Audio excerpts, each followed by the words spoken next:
Good morning, this is the Eager Beaver Show.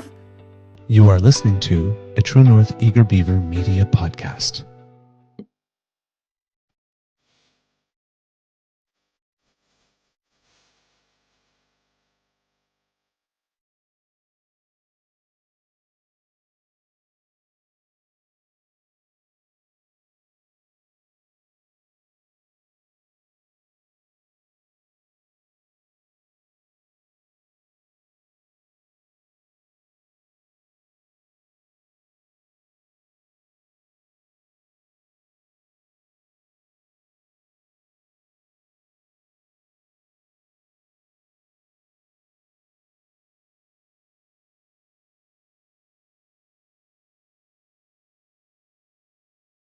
The True North Eager Beaver podcasts are proudly brought to you by our founding sponsors, the Miss V Mysteries from Corvid Moon Publishing, your source for science fiction, fantasy, and cozy mysteries featuring a broad diversity of characters.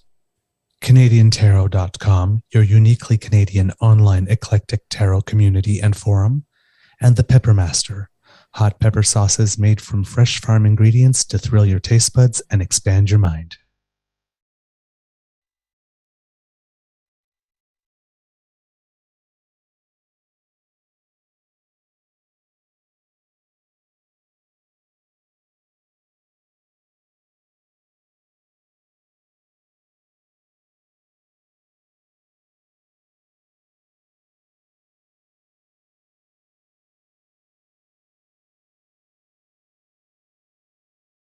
Well, hey, kids and cubs, welcome to Friday Morning Live. I'll bring in Mr. Beaver in just a second. I just wanted to share some photos from the opening night of the play that he is appearing in.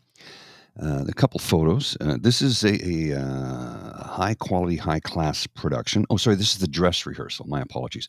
This is from last night's dress rehearsal. So you can see the lighting, the production quality, the costumes, they're all very, very top notch. This is actually like a serious professional full run theater, right? So you can see that this is, they ain't kidding around here. So let me bring Mr. Beaver in. I got a special treat for you. Oh, you're going to love this. Trust me when I say this. Let the chat bots, let the chatting begin. Here we go. Mr. Beaver, welcome to the show. Eh bien, bonjour et good morning, kitties. This is season number 3 and episode number 200 and let's say 28 of the Daily Beaver Morning Show here on the Crier Media Network. Ouais. Ah oui. Today, oui, c'est ça. Today, the recording day is Friday the 13th. Ooh. 2023. And it looks like it is going to be a beautiful day here at the Beaver Lodge. I am your host, the French Eager Beaver. Pronouns lui, il et bonjour, monsieur Beaver. Beaver suave. En effet, mes amis. En effet, mes amis. Oh my God, is Mr. Beaver the Bad Hat? We actually have a song called The Bad Hat in the show. Oh, okay. Yeah. So yes, welcome to the Eager Beaver Show. Yeah, it's going to be a beautiful day here at the Beaver Lodge. And as with me, as always, is my good friend, Mr. Grizzly. We have a Friday morning bite for you. Not a bite. Yeah, a full bite. Yeah, Friday morning full bite. It's not a nibble today. As you can see, my eyebrows and my facial hair is a little darker, not because I just fermented, but I actually have like this powder eyeliner rather than trying to do it with a pencil. So it's just a brush and it's just much easier because the pencil is just like, ugh. So you just do it under. But then you because the eyebrows in a big scene, in a big theater, you want people to see your eyes. So you make your eyebrows bigger than they are, because my eyebrows usually stop down here and then I put them down there. And then most of my mustache is white, so I use that powder on it. But I was like with the wipes yesterday, just trying to get all the makeup off, and it stayed dark. So, Well, sticking with the theater, this is playing at the National Arts Centre in Ottawa right now. oh yeah, Bear Grease. Yes, I heard about that. My friend Jennifer went to see it last night, and she asked me if I was going. I didn't even know anything about it. She goes, "Weren't you talking about it?" I'm like, "No, I was talking about Grease that we watched on television." But she goes, "No, Bear Grease. It's an Indigenous spin on the classic." She said it was so well done, and this is coming from someone who hates musicals. So, Wow. if you're in the Ottawa environs this weekend, maybe run down to the NAC and check out Bear Grease. I'm off to Toronto tomorrow morning, so I don't know if I'll have a chance to take it in this weekend at all. Maybe Sunday evening. We'll see. I don't know. I got a lot on the go over the next 48 hours. So. Mm-hmm. So yeah, me too. So yeah, and as you can see, some of the guy liner is still there. I didn't manage to get it all off. But yeah, it's Kid Saucy won't lie. When I tuned in, the shadows on your mustache made you look like a certain dictator. Oh God, James is really gonna. Yeah. He's gonna have a field day whenever he sees this. Saddam. He already thinks that I'm a Saddam Hussein impersonator. No, I said Saddam Hussein. Saddam Hussein. Right? Come on. That's straight across the plate. It literally is sitting there. Yes. And it was straight across the plate with a curveball because it can't be too straight, right? It can't be. You're learning. I love it. Oh my God. You have to, this makes me so happy. Kids at home, you have to understand, back in the days when I was a wee galing, 16, 17, 18, I would have loved to have had a trust me, this man is hopelessly heterosexual. There's no chance. Sorry, fall off the line. Disappoint. No chance.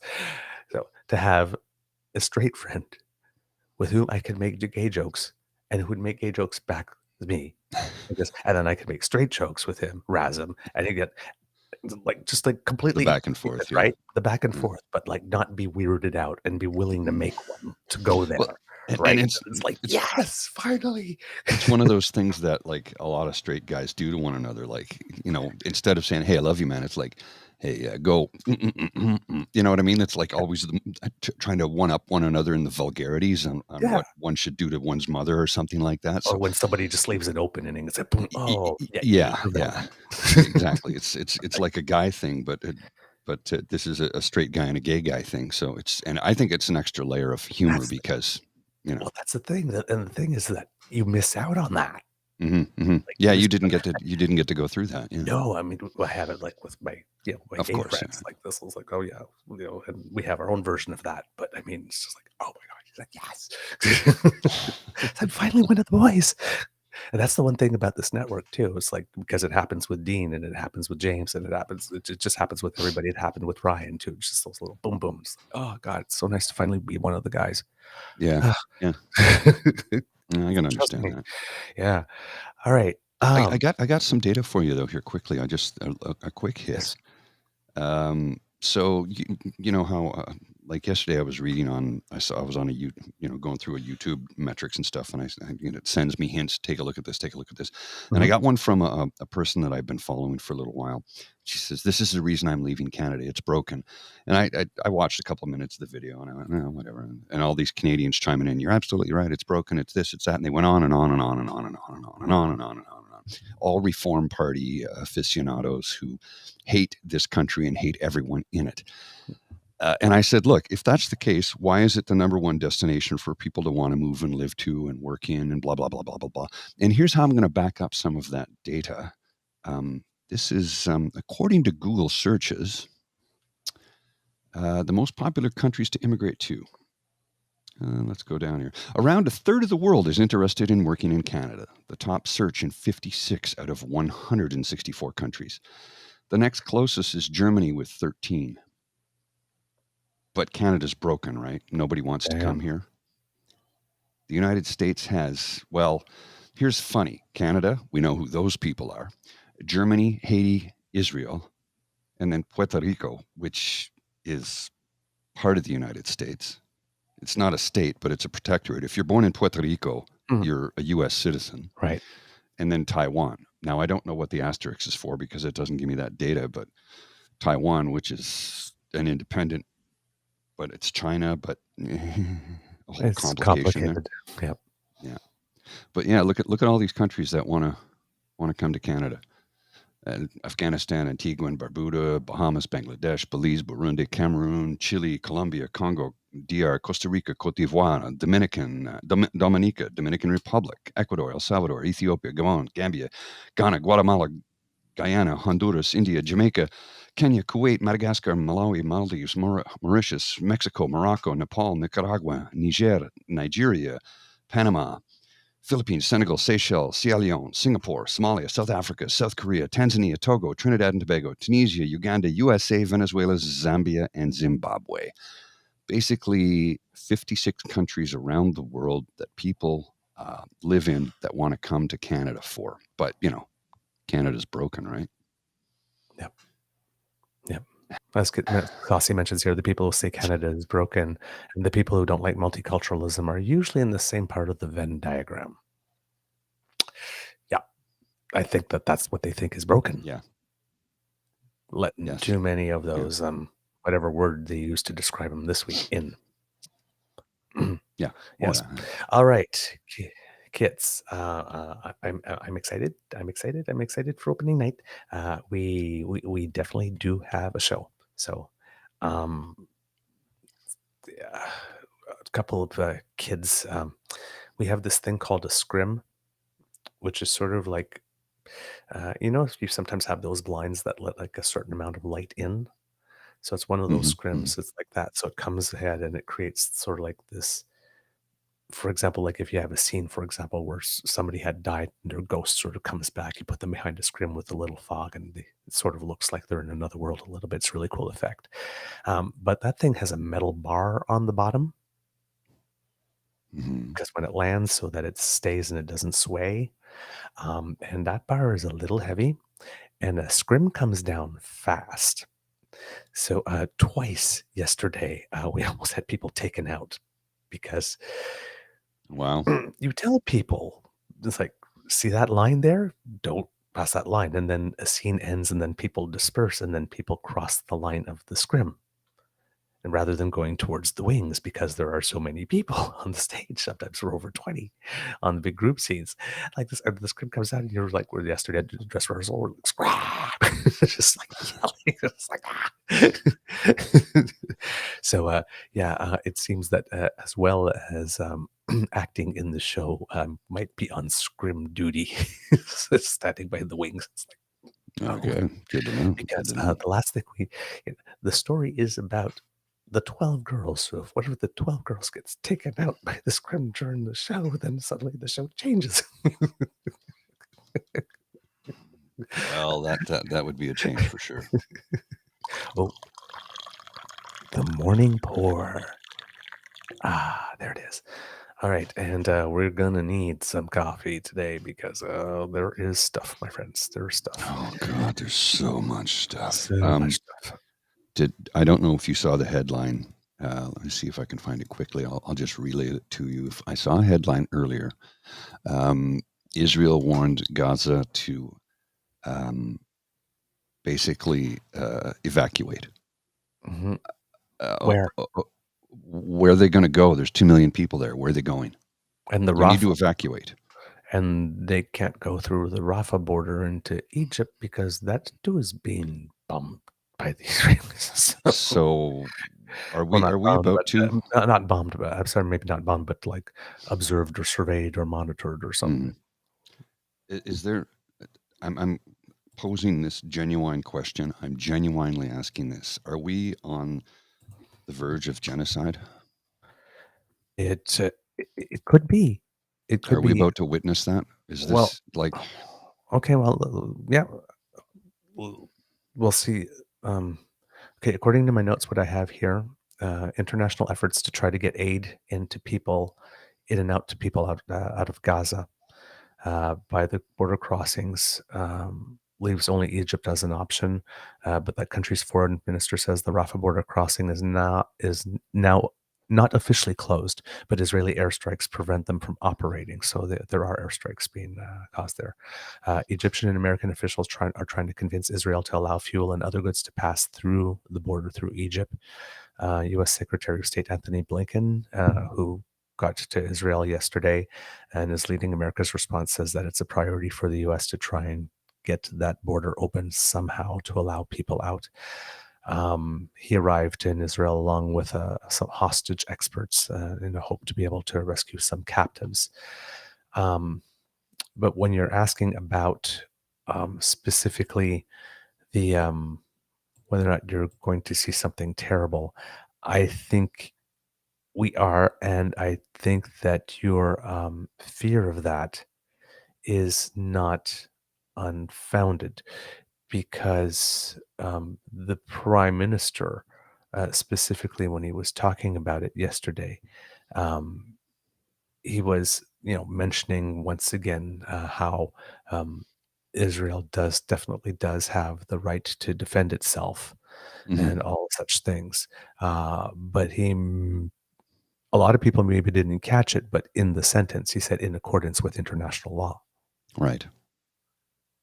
So, I mean, Israel has a right to defend itself in accordance with international law, and it continues. So it just sounds like a normal statement, but making the point of adding in accordance with international law is, I think, the point we made the other day when they went to the Solidarity event, and it gave such full-throated support for Israel that sounded totally and completely unconditional on the same day that the defense minister Yoav Gallant talked about the people there as human animals. And we all know that when you start as a government referring to other people in terms of animals or insects, it's dehumanizing. Well, and then usually dehumanizing things follow. So there is that point, and the United States as well made a point as well to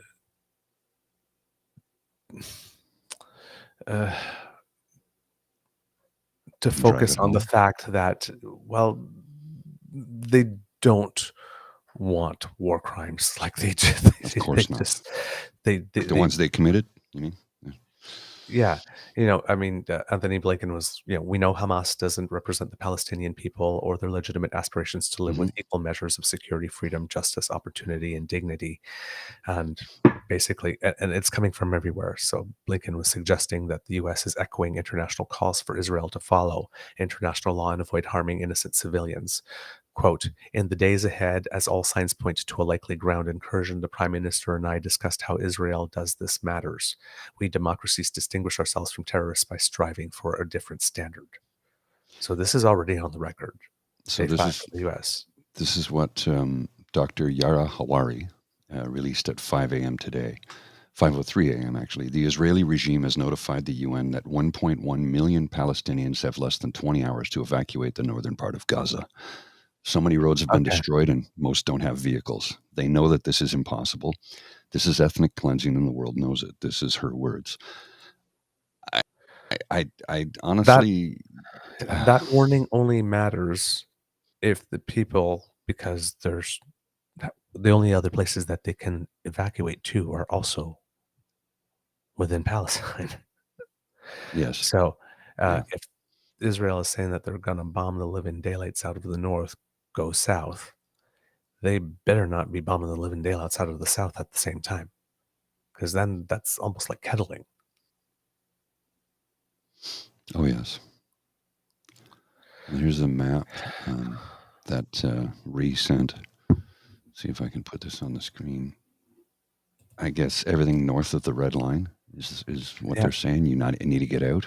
Yeah. You can see that's a very small strip of land. That's why it's the most densely populated on Earth. It's just, Yeah. But the fact that That's the strip. but the fact that Israel did that does mean that they're heeding a little bit of that call, that Netanyahu was Mhm. somewhat aware that he has a limit, even though he's talking the way that he's talking, and also that um, the concern, the extra additional complicating card here is the 150 hostages. Mhm. Not only because they're mostly Israeli, but there are some foreign nationals as well. And well,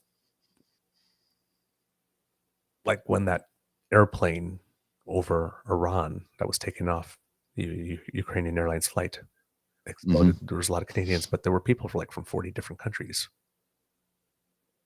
right? That gets a lot of people involved in your business. So that may not be desirable at this moment.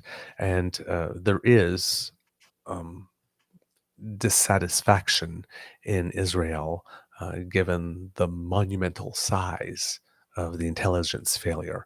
So, and given again, this is happening in a context of 10 months of consecutive protest. Um, Netanyahu is in an interesting situation where clearly he has the backing of his citizens in the sense that a lot of people are considering this an equivalent of 9/11 for Israel. Mhm. Mhm. When we're talking about over 1,000 people wiped out in one day Yeah. It's similar. Yeah. through an attack that nobody saw coming, Mhm. that escaped intelligence. So, if we all know, I know how I felt on 9/11, and Mhm. I'm in Canada, not even the United Mhm. States. Yeah, it didn't happen to It us. didn't happen to us, but there was a moment going, "Wow, World Trade Center, what's next? CN Tower?" Yeah, Y yeah. No, we didn't it's know definitely felt we that. didn't know if they were gonna start happening all around the world, if it was just there, other places in the United States. Was it just this? We didn't know at that point, right? There was a moment where all of the questions were there. Well, and I'll give you a personal recollection of that time when the following weekend, I hopped on the train and went down to Toronto to see my sister, and it was about 6 a.m. on a Saturday morning, or maybe it was Sunday morning. Yeah, it was Saturday morning because I went down on the Friday evening, and I woke up to the sound of a low-flying aircraft, a low-flying jet that went over the city very low, and it freaked the hell out of me because I jumped up and started looking because she lived in Riverdale, so there's the ravine, and then you can see all of downtown Toronto right there. So I jumped up and looked out the window, waiting to see a plane crash into a building. That's where my brain immediately went. And then, of course, social media at the time, which really wasn't a thing. It was blogs and text messaging and that sort of thing, because it was 2001. That is 23 years ago, or 22 years ago. People were all over the web posting, "Oh my God, what just happened in Toronto?" It was just a low-flying plane is all it was. I don't know what the reasoning was, but it was like 6 a.m. on a Saturday morning, low-flying plane. We all looked out the window to see what's going to happen. Yeah. That's where our mind went, because that was the state of our Mhm. emotion at the Yeah, time, right? just those heightened emotions, and Mhm. extremely heightened, because that was like, I remember when the plane went into the first building and I thought, "Oh my God, what a horrible accident. What the hell went on? Did somebody have a heart attack at what happened?" And then you see the second Yes, plane. and we all thought it was like a small plane, Yeah, like a small Cessna or right. something like that. Like, I remember I was watching Canada at AM like this, and they were just ending a segment, like a lifestyle segment or something like that, and they were saying, Mhm. "Well, we'll come back after this commercial, tell you about that plane crash." And I'm like, "Plane crash?" Mhm. Like this, and then there's this hole in the building, and you're thinking, "Oh my God, that's so horrible." And then a couple of minutes later, you see the second one flying, and then that dread. Boom. It's like, but not before the boom. You just see it flying. You go, "Oh my God, that was not an accident." Yeah, you saw it fly directly into the building, saw a massive explosion. That was not an accident. And then when you realize the first one was not an accident, as you see the one Mhm. going and like this, and you know it's gonna, like, it's like that slow motion track. You know what's gonna happen. You're thinking, Well, when they got "No, the no, footage from no, the no." 2 French filmmakers, right? The 2 French filmmakers who were filming a rookie firefighter, Yeah.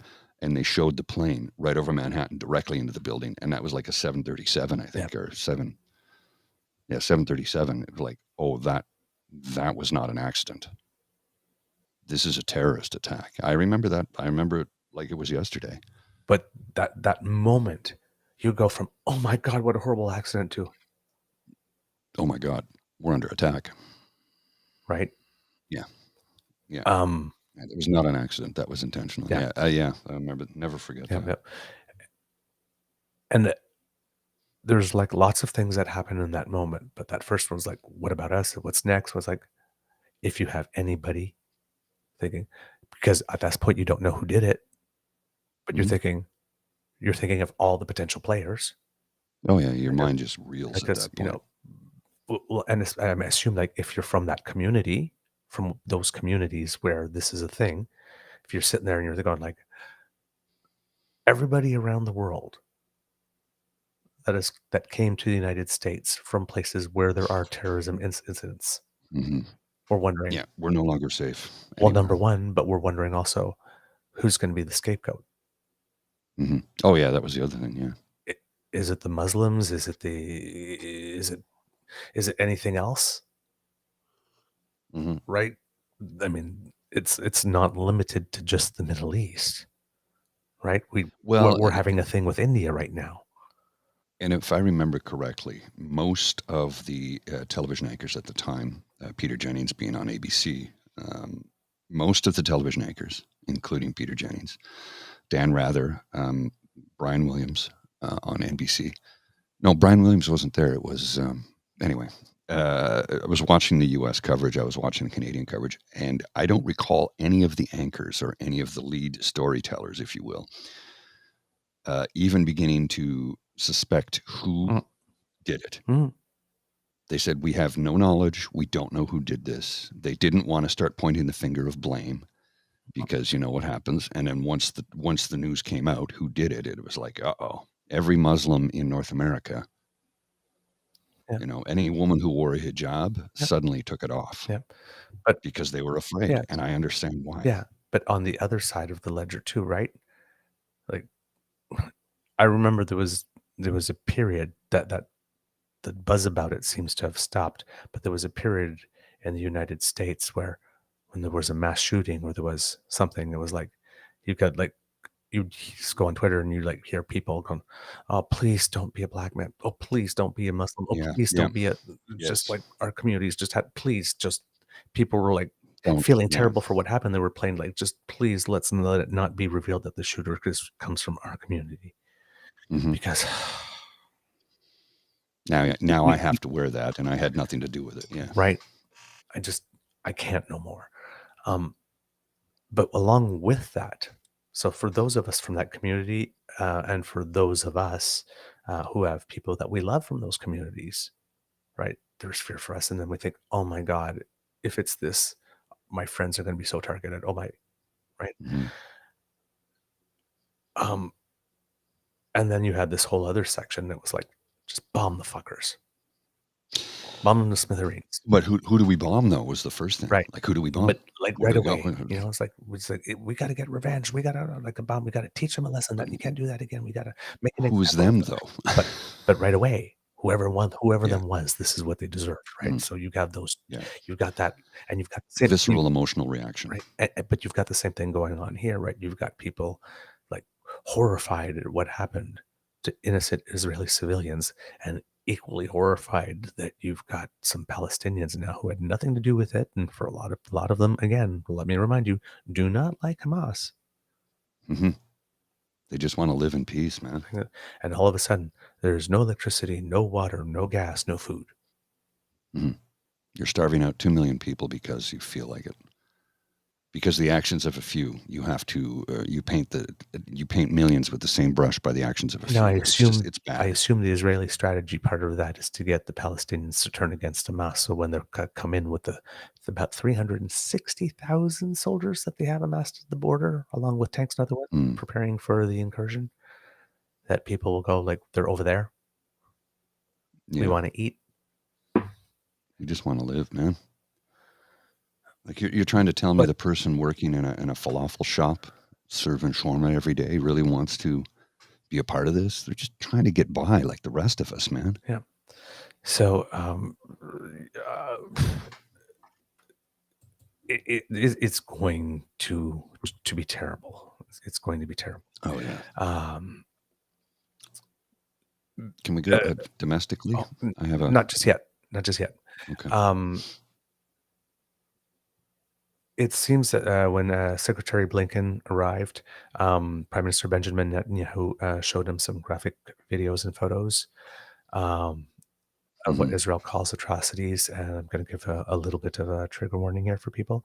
Appearing distraught. Talk about it. Yeah, appearing distraught, the Secretary of State described the horrors he says he saw with his own eyes.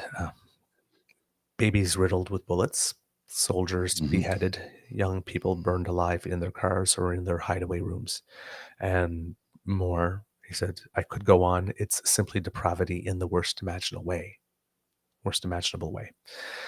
The southern part of the strip has been hit particularly hard, so much so that they're running out of room for burials. There's no space in cemeteries, and graves are being dug randomly near houses on donated land. There's about 400,000 people who are displaced with effectively nowhere to go in Gaza. Israel says that it's targeting Hamas strongholds, but at least 1,500 Palestinians, including some 400 children, have been killed and whole neighborhoods have been flattened. Israel says that they're trying to take out the tunnels underground. That's just justification for that. Hamas... be damned who gets in the way. Yeah. In Israel, Hamas militants rampaged and killed and destroyed. At least 1,200 Israelis have been killed in the past 5 days, first by those attacks and then by Hamas rocket fire. And as we mentioned, there's about 150 hostages that are captive somewhere in Gaza. Nobody knows yet. I don't know if anybody's made any contact yet to let them know or start negotiating yet. You know, it's difficult to think that 3 years ago, this past March, the world came together. We all came together in a common cause to help one another to get through the first pandemic in over a century, to help one another and make sure we got through this collectively. Everyone came together. A few months later, that all fell apart, and look at where we are now. Yeah. Almost like that. It's that effort. As a pendulum swing. Yes. Yeah. We all pulled together for so long that now people are just like, I just mine. I don't know, and it just seems weird that all of this stuff is all exploding at the same time. As we mentioned, there's Israeli anger directed at their government for failing to anticipate the attack. The Israeli Army Chief, Staff Lieutenant General Herzi Halevi, acknowledged this, stating the Israeli Army is responsible for the security of the state and its citizens. And on Saturday morning near Gaza, we did not meet this. We will learn and investigate, but now it is the time for war. Gaza will not look the same.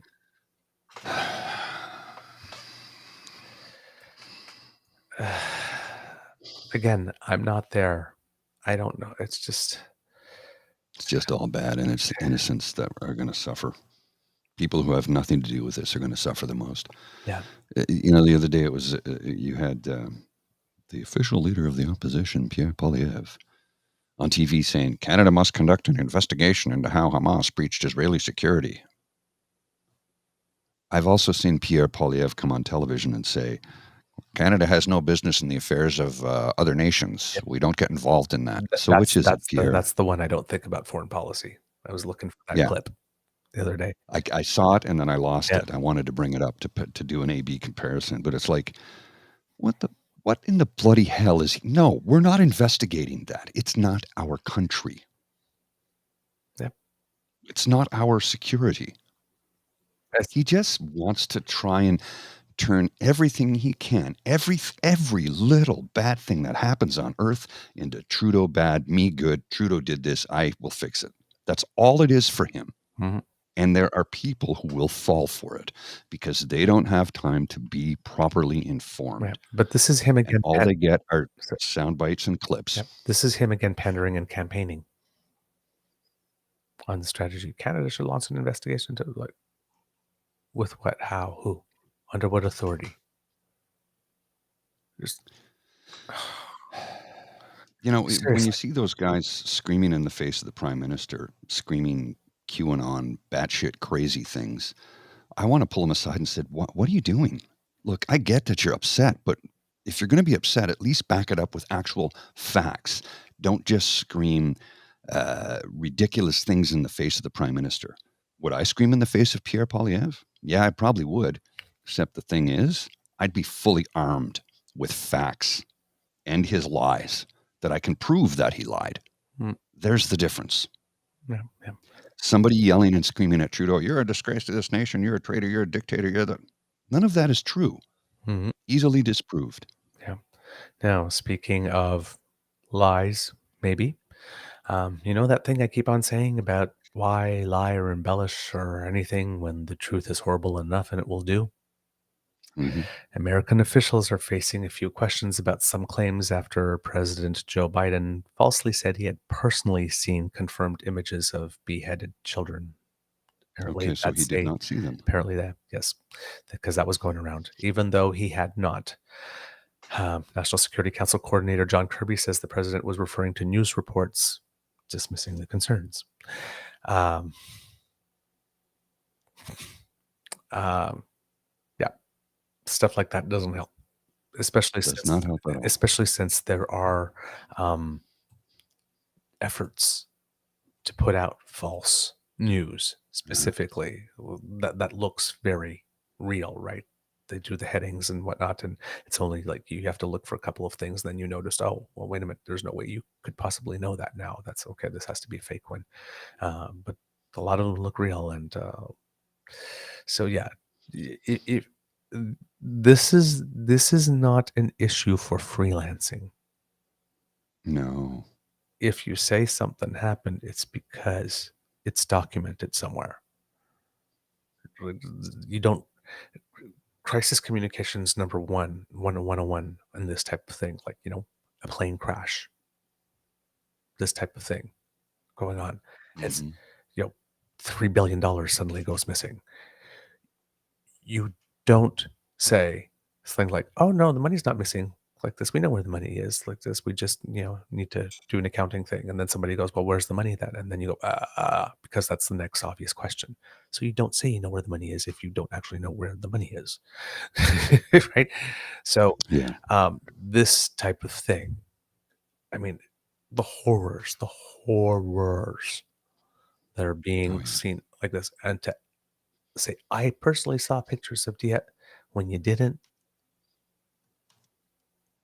See, I heard him say that. I personally saw people going through the recycling bins during election time, stealing voter ID cards so that they could vote twice. Never happened. Remember that Did MP you? that said that in the House and then had to apologize Hmm. to make a case? It's like, don't lie. We don't know. This is what we do know. We are working very, very, very, very, very hard. As soon as we know something and we can tell you, we will be there. We have a tent right there or an office right there. Stay there. When we have something, we will send you some warnings. We will communicate with you. We will tell you what we know when we know it. This is what we do know for sure now. It's the lies That's it. that do the most damage, right? Right. Because they ruin your credibility later on when you make a claim Hmm. of other atrocities. It's just, Don't do that. do not embellish. Do not embellish and do not lie when the truth will do. And here the truth will do. Hmm. Okay.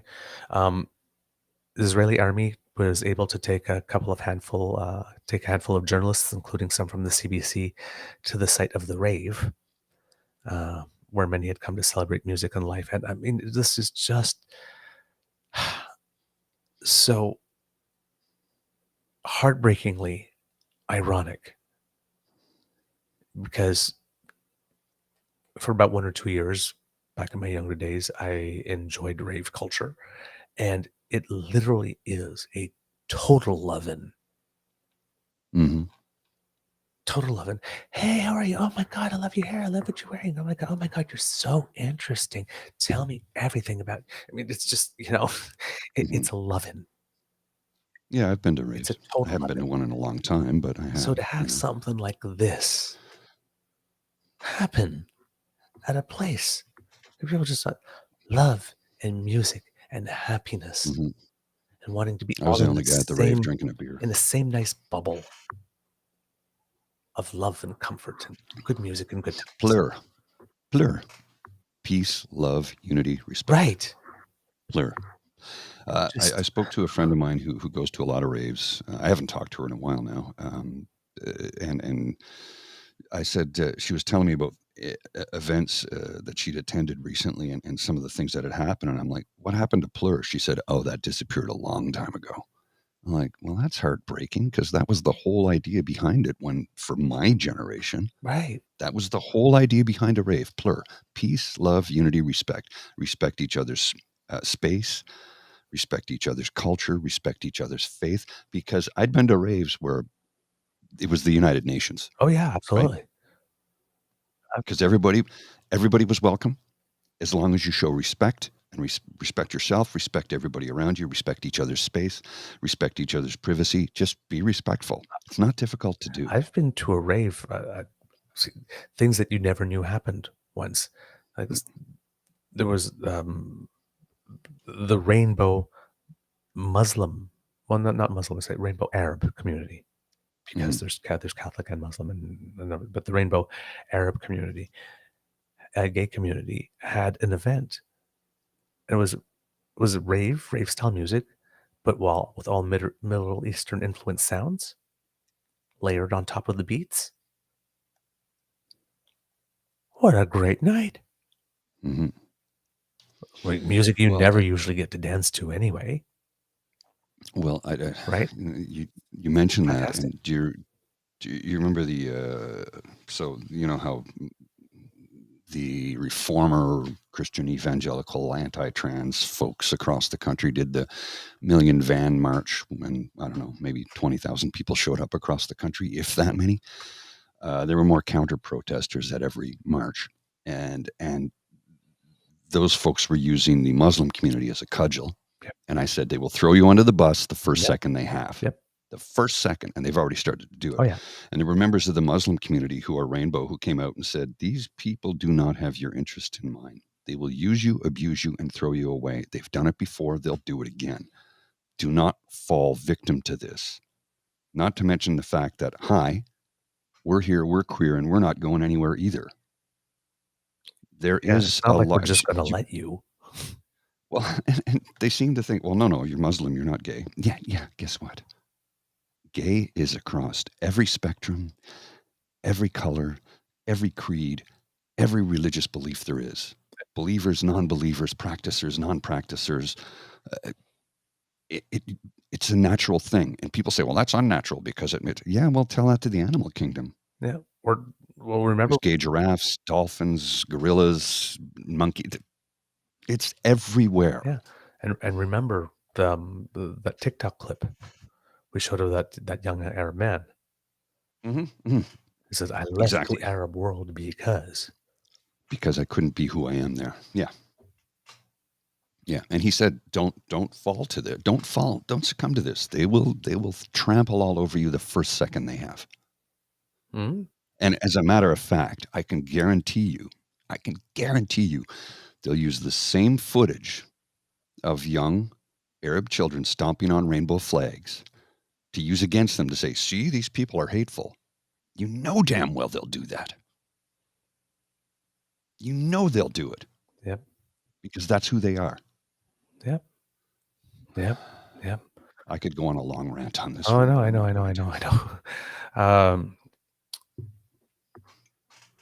It seems that there's now maybe war on three fronts as Israeli forces have launched missile attacks on airports in the cities of Damascus and Aleppo in Syria, putting them out of service.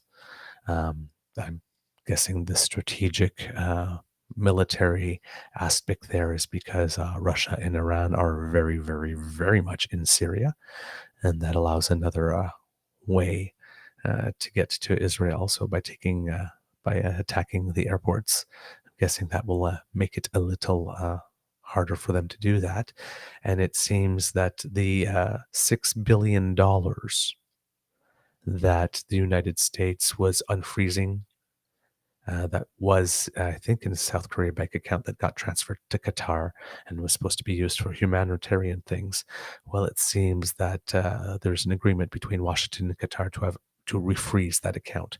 So also that story going all around that Iran. Hezbollah has been able to do this because Iran gave them some of that $6 billion that Biden just gave to Iran. First of all, it wasn't money he gave to Iran. It was Iran oil money that was frozen. So it's money that actually legitimately belongs to Iran. That's why it can't be seized by another country. That's why it's in an account frozen that was being unfrozen in exchange for prisoners in a prisoner swap. Mhm. The government of Iran hadn't accessed a cent of that yet. And now the account is frozen again. So everybody that's saying, Biden did this, if only Biden hadn't given the money never got there. And it's not going to now. Okay, facts first. Mm-hmm. Right? 2 Canadian evacuation flights, so they've started, have taken off from Israel yesterday, carrying hundreds away from the war zone. They're a lot of them, I think they're going to Athens, and then you can transfer out to other places from there. It seems that 2 Canadian military planes left Tel Aviv, bound for Athens, Greece. From their passengers board civilian flights back to Canada. Officials say Canadian citizens and permanent residents, dual nationals, and their families are eligible for the flights. That roughly 1,600 people have contacted Canada's embassy looking for help, and that flights will keep running at least twice a day so long as there's demand. Lisa Strattlebauer, who is Canada's ambassador to Israel, says, quote, "And my greatest hope is that a week from now, people will think this is totally unnecessary and they shouldn't have left. That would be the ideal situation." And oddly enough, that's the same attitude that we were supposed to have for the pandemic. If after all was said and done, our position was, wow, that wasn't all that bad. The government sure really overreacted. That meant the government did its job well. Yeah. Saved people from as many horrors that we felt it wouldn't be that bad. But ironically, when people take the impression that, well, gee, that wasn't that bad, you oppressed our freedom, rather than, wow, phew, dodged a bullet. It's all the choice about it's all about the choice about either choosing to be grateful or resentful. Right? Resentful that you had to be inconvenienced, or grateful that all it took was that amount of inconvenience to make sure that many, many, many, many more of us didn't die. It's just, which wolf do you feed? Right? Yeah. It's just, like, it takes all kinds to make a world, and a lot of us, and we're not all wired the same way. So, I mean, that's why we're getting this. But let's put it this way. You have the choice when you're telling the story of your own life, whether or not you're the person to whom things happen, or whether or not you're the person who made things happen. Are you the hero in your narrative, or are you the victim when you tell your story? Which wolf do you feed? Be the hero. So you're casting your story. You can't cast yourself as the hero. Just saying, life is hard enough, and pain is unavoidable, but the suffering is optional.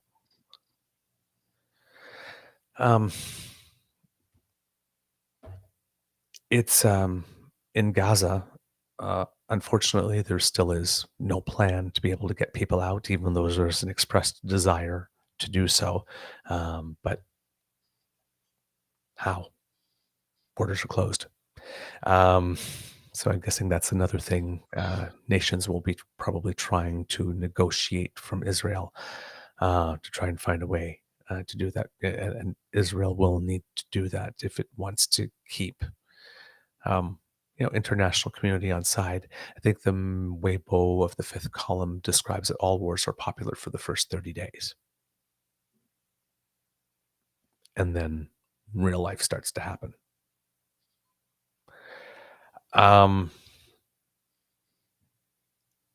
Yep. And there's the quote from the Prime Minister I was looking for the other day. The Prime Minister said, "We know that Israel has the right to defend itself in accordance with international law, and Hamas's decision to take innocent people hostage is a further example of their barbarity of the barbarity of their atrocities." And the government of Canada pledged an initial $10 million in humanitarian assistance to address what it calls urgent needs in Israel and the West Bank and Gaza. So there, that's about the update for the moment. Once again, listened to the half-hour newscast from yesterday. The first 21 minutes was all war, and Doug Ford once again was not mentioned at all. He was mentioned on At Issue, though, fortunately. Oh, was it? Okay. Yep. They had 3 segments, and he was the 3rd segment on At Issue. But that was the first. The At Issue was the first major treatment I've seen of him over the past few days since this thing has popped up. Now, that doesn't mean that there isn't anything else going on with him, because there's a land deal in Hamilton or something. Yeah, I'm not exactly sure what that's all about. That's a bit of an issue. To be totally honest, I haven't had a chance to look it over either, because the last few days. We got to get you a rubber mat for your keyboard because wow, can I ever hear that through the mic? Hear that? Yeah, I've got a 5 mil yoga mat, 5 mil yoga mat piece of material I'll give you so that you can put it under your keyboard. So when you tap, the mic won't pick it up nearly as much. All right.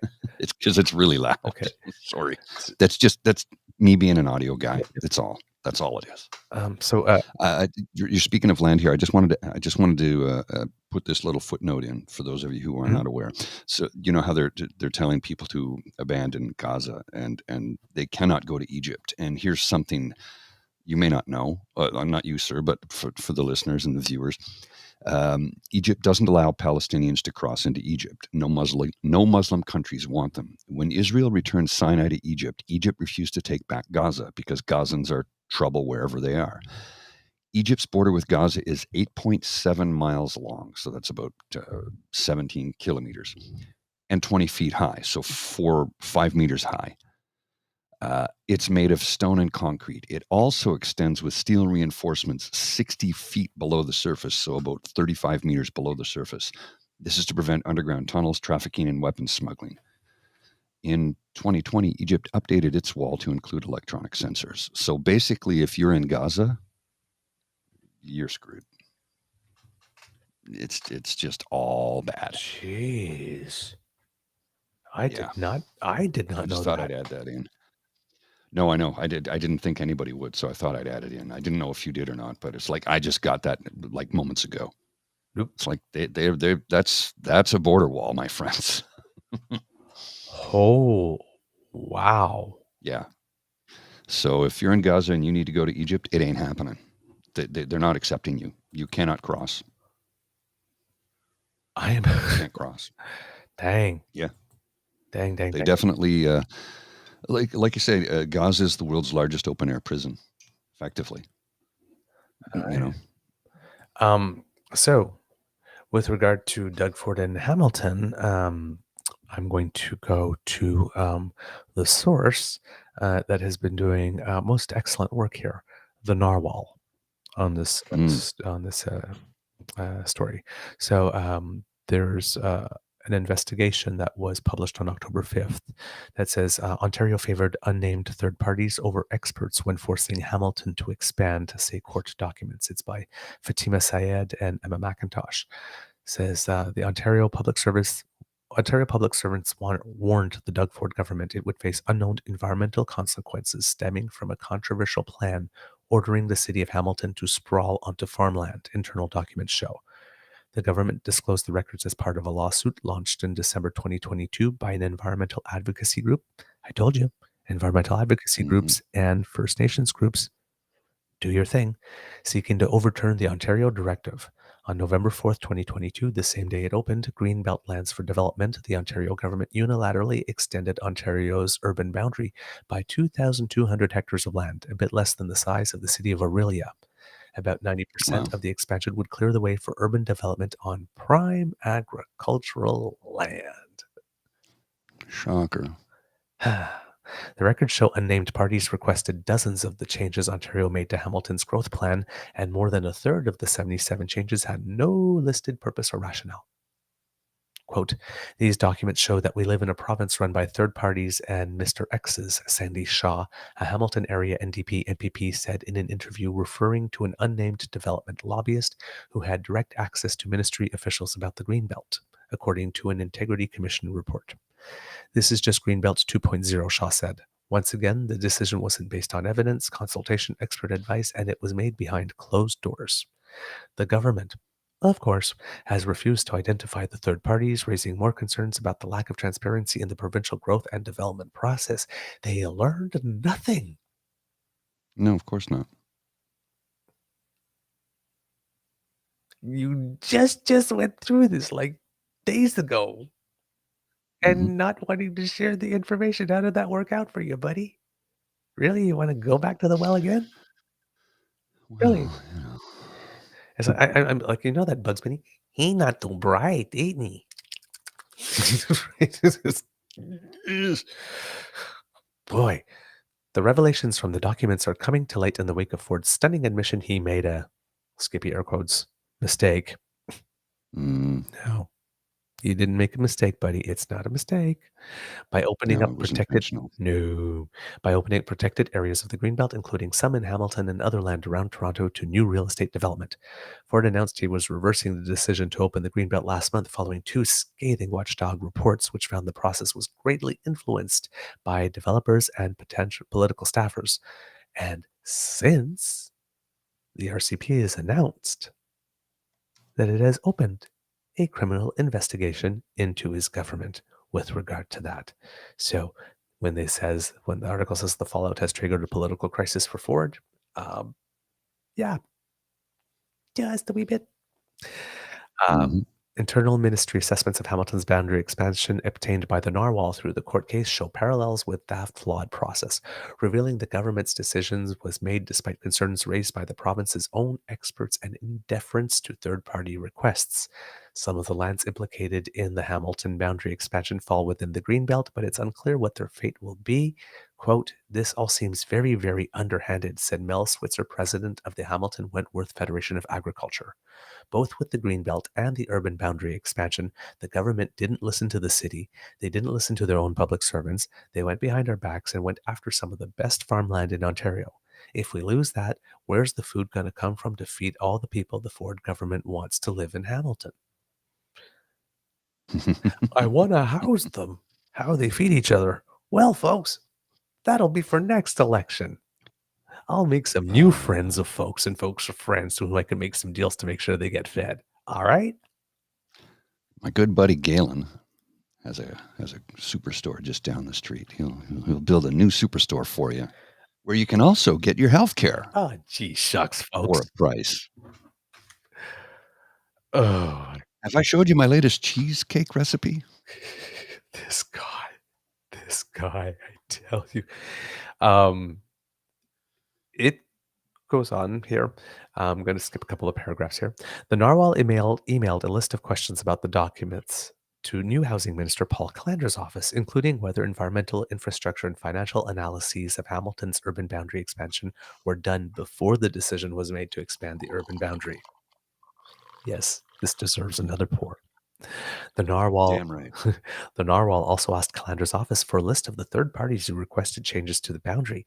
The email was not acknowledged, and the Narwhal did not receive any response before publication. Of course. Because despite the fact they work for us, we're not allowed to know anything that they're doing on our time, on our dime, and in our name.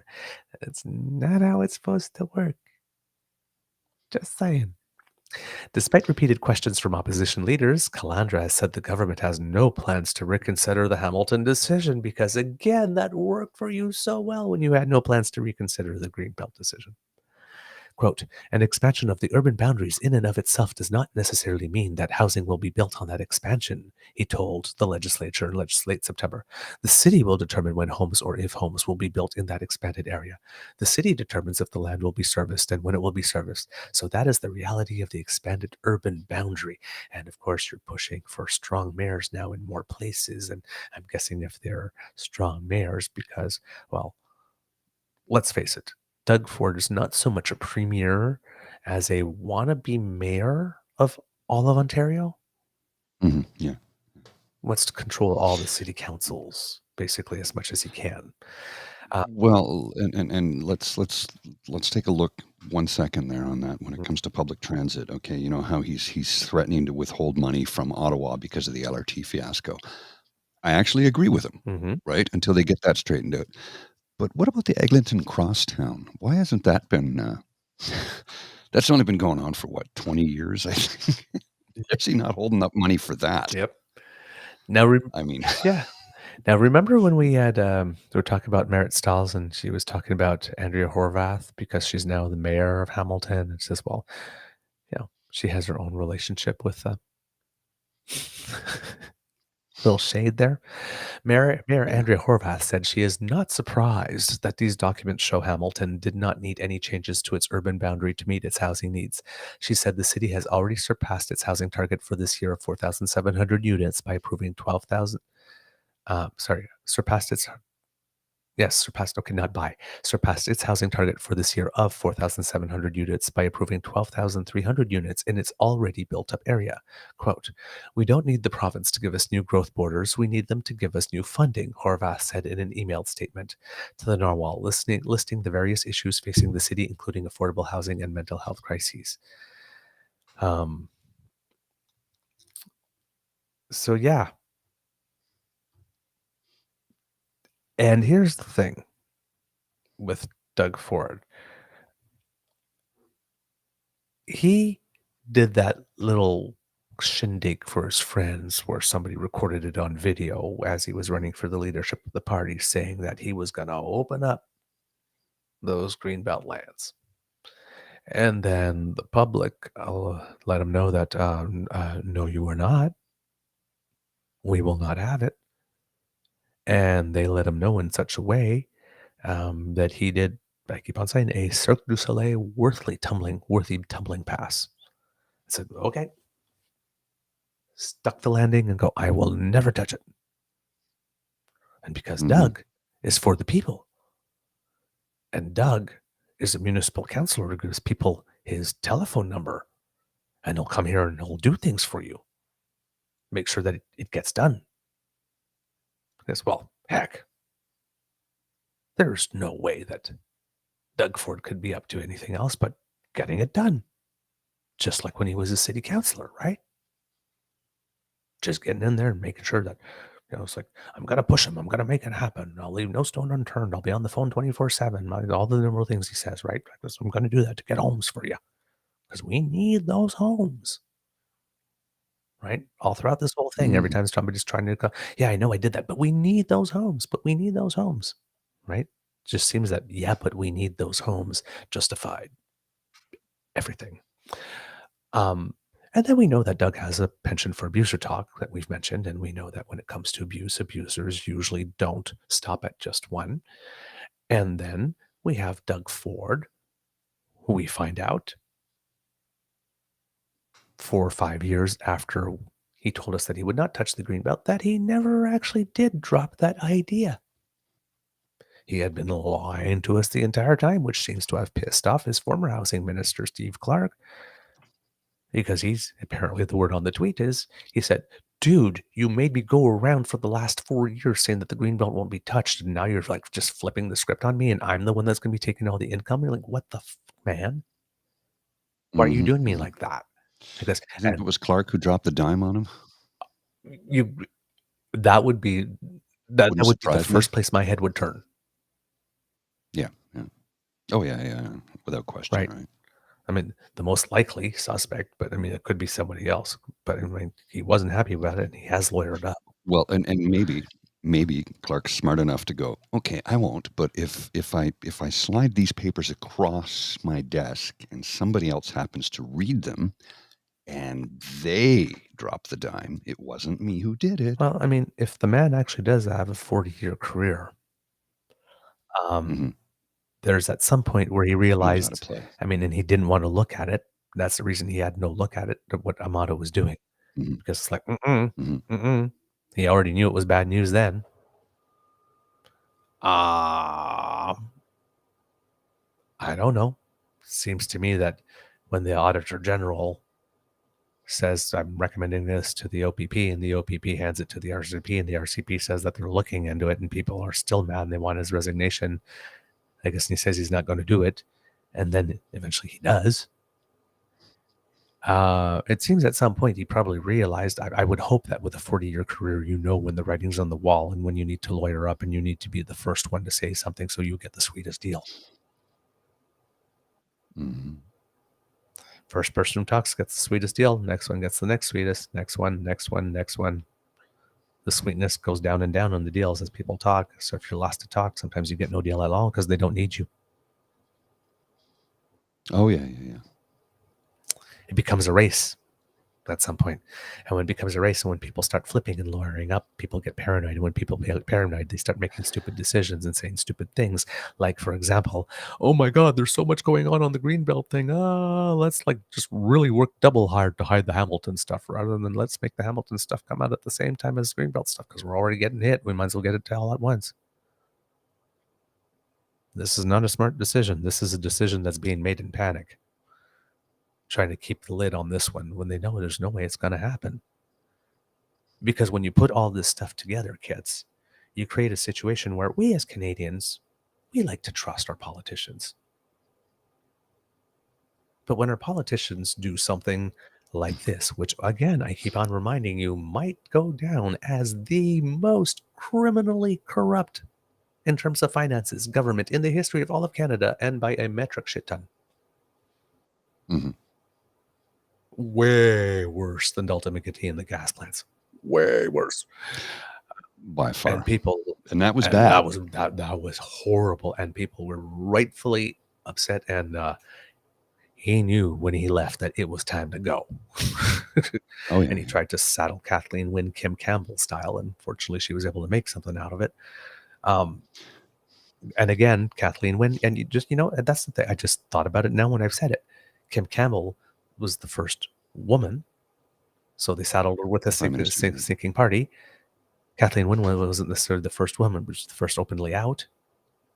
And they tried to saddle her with the sinking party. Why is it that they give us a milestone with the sinking party?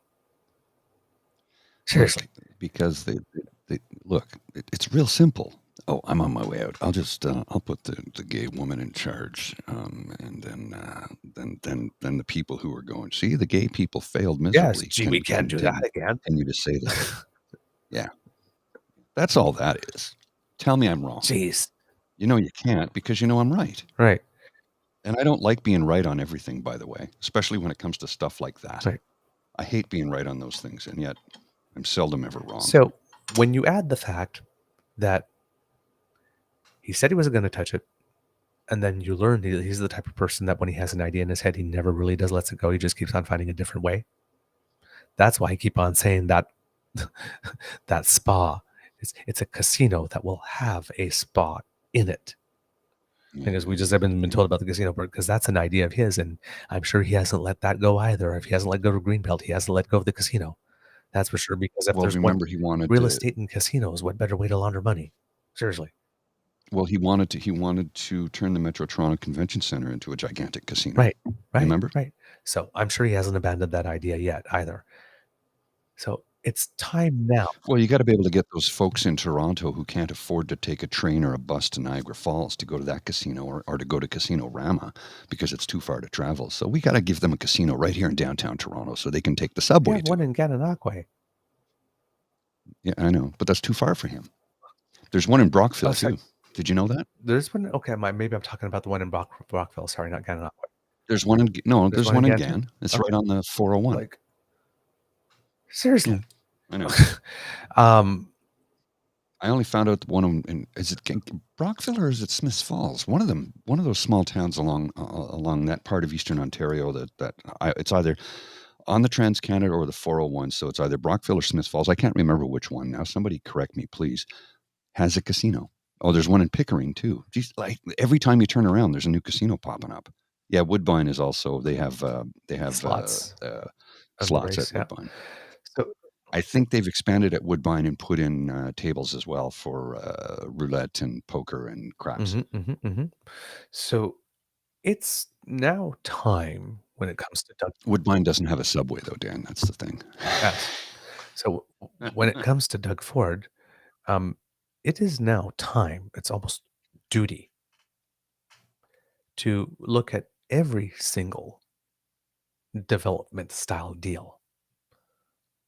So the highways, the exchanges, other land areas, anything real estate development, whatnot, to look at all of those deals to see if there's a similar pattern. Yes. And then after you're done with that, it's time to go through any other deal that he signed of any other kind to see if there's similar dishonesty. It's going to be a different method or a different way forward to get there, as it was for the land deals, because there'll be different industries. But is it just his real estate stuff, his development stuff that's corrupt and everything else is fine? Or is this a situation if he's corrupt in the Greenbelt real estate deal, he's probably corrupt in other real estate deals? And oh, look, yes, he is corrupt in other real estate deals. So if he's corrupt in real estate, is he corrupt in, for example, bringing electric vehicle or electric battery manufacturing plants to Ontario, for example?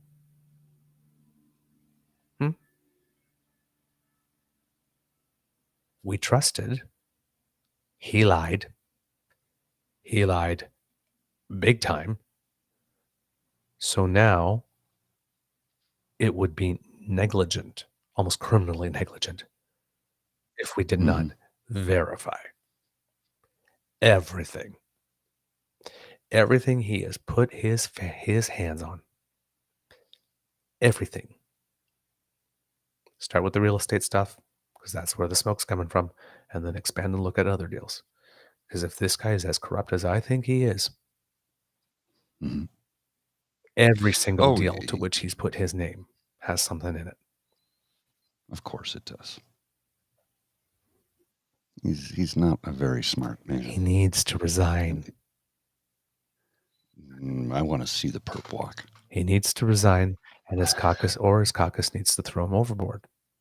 And his caucus doesn't seem to be ready to do that either. So if their caucus, Ontario Progressive Conservative Caucus, if any of you happen to be listening, or your staffers or whatnot, there is a small window that you have. And it's closing. If you want any chance to remain in the government after the next election with a new leader, if he does not willingly go on his own within the next 2 to 3 weeks, maybe, and you guys don't start a movement to have a vote to depose him as leader of your party, you can kiss the next election goodbye and all of your seats.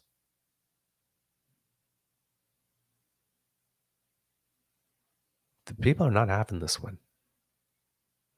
And you might think that you've got like 3 years and we'll wait it out. No. Canadians are very slow to anger. But when we do, you get a Brian Mulroney going from 2 majorities to 2 seats. You get the emergence of the ADQ in Quebec and its quick expiration. It came out of nowhere, became official opposition, had a chance at government, and now it doesn't even exist.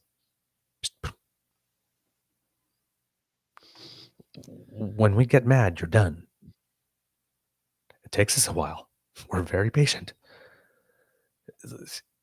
You let our elders die, and now you try to slice off $25 billion of our public wealth to give it to your friends who put some money in a box when your daughter got married. Like, come on, dude. How much did he cut from healthcare? $2 billion? Yeah. Or was that from education? I don't know. We cut one of them by a few billion. I know we cut healthcare by a lot. I can't remember. I think it was $2 billion. I guess, and we all see you sitting on $22 billion or however more, while you're losing $4 billion here and $4 billion here and not returning anything to us.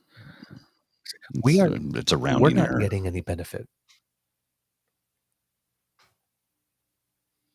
from all of your efficiencies in doing all these things for the people, allegedly. We're not getting better healthcare. We're not getting better education. We're not getting better service. You still haven't learned French. Or you made an attempt. You've just given up on that. You tried to screw us over on the green belt. You're screwing us over in Hamilton. Lord knows where else you're screwing us over. You fucked us over on the UBI. You didn't know Ottawa existed during the convoy.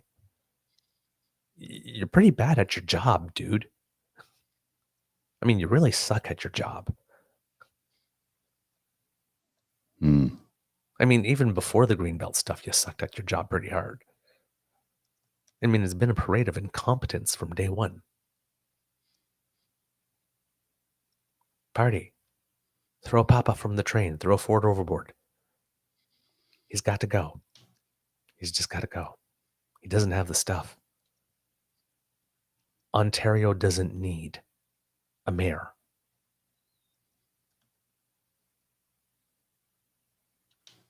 Sorry.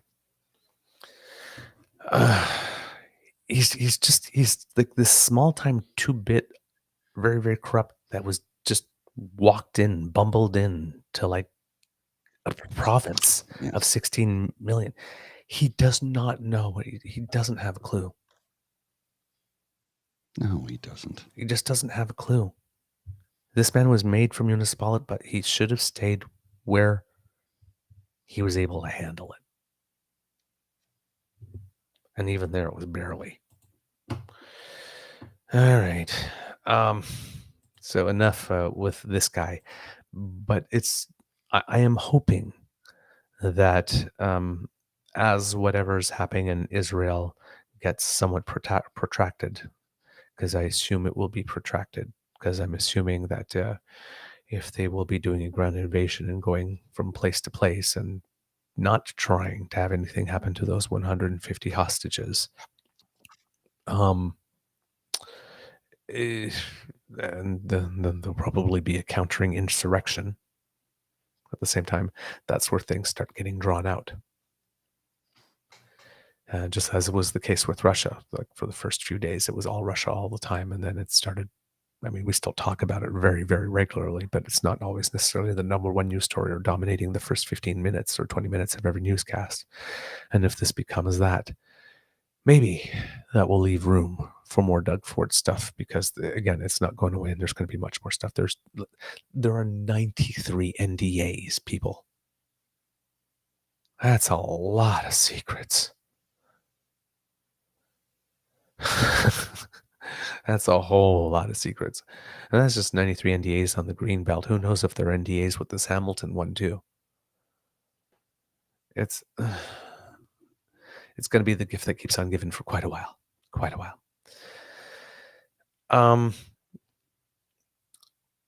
Another interesting thing that's happening here is it seems that Canada's oil production capacity is really going to be jumping over the next year or two.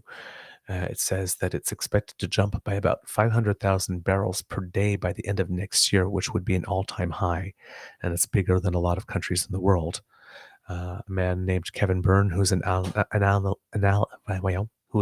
analyst. I wasn't able to say two ands in a row there. Who is who is an analyst with S&P Global Commodity Insights, says that it will be about a 10% total increase in our capacity, and the majority will come from the oil sands. It's not that there are new projects, but companies will be more efficient at pumping out more oil with their existing operations. And while the production growth will be big, it'll probably be short-lived. He's describing it a little bit as the really large last hurrah before we see a materially slowed down market around 2025, 2026. But over the next 12 months, Canada is probably going to be leading the world in terms of growing oil production, even more than the United States. The main reason of this for this is 2 years of high oil prices that preceded it. Added some investment in being able to get more out of what it is that we currently have. Tristan Goodman, who's the head of the Explorers and Producers Association of Canada, he represents small and medium-sized companies in the oil patch, says that the oil patch is a major economic driver, but also a large polluter. And it represents about 1/4 of the country's total greenhouse gas emissions. So the federal government plans to introduce the emissions cap, the one that has Danielle Smith losing her mind, saying that he's forcing a production cap, but it's not a production cap, it's an emissions cap. So again, that whole thing of carbon intensity. If you can reduce your intensity by the barrel, then you can produce more barrels, right? And not pass the cap. So if you want to increase your production, then reduce your emissions and we will have no problem. So, but apparently she says that can't be done or can't be done in time or whatever it is. But just Danielle Smith has a wonderful can't do attitude when it comes to Canada. So, just, well, we'll just leave it there. So yeah. And with that, which is really interesting, is there was some news that came out the other day with regard to the TMX pipeline. It seems that it is on, it's about to be, I guess, launched or inaugurated. I don't know what the word would be, or come online, I guess, would be what it is. So, it's a project that has attracted a lot of controversy because we're wondering why the government is pursuing it while you're trying to meet carbon goals, right? But we do have a situation in which there's going to be demand for oil for a while yet, and we have the infrastructure, and I guess in terms of business sense, you want to maximize the return your infrastructure is going to give you, so that even though we might be reaching peak oil in a couple of years, plastics are not going away, and people in that industry will probably find new and creative uses that are for oil that don't involve burning it. So there will still be an interest. There will still be an industry that's not going to be a problem, and the issue of getting the oil to Tidewater still remains an issue, right? It's a big thing. So it seems that according to the Financial Post, it was but for some reason I'm having trouble finding the article. Well, that happens sometimes. It says that it's going to be coming online, I think, somewhere around March of next year, having some delays. And, of course, COVID and stuff like that stopped the production, and construction, delayed construction, and all that kind of stuff. But we are getting to a situation now where the Conservative government, who's now complaining about gas plants. That was PP's thing. I think there was like 18 applications for new gas plants or something like that. None of them have been approved. But we're producing at record levels. We will be for the next 2 years with that increase. And starting March next year, that pipeline is going to be carrying, I'm guessing it's bitumen, to the West Coast. And the Prime Minister, the Liberal Prime Minister of Canada, the Green carbon tax imposing Liberal Prime Minister of Canada, will have done in 8 years, would have been sooner without COVID, that which the Conservative government failed to get 1 inch of done in 10. but they're the pro-oil party. They're the pro-Alberta party. Oh, yeah. The guy who will actually have gotten the pipeline done, beginning to end, bought it from the company, finished the negotiations appropriately with the Indigenous communities in a way that satisfied the constitutional, according to the Supreme Court.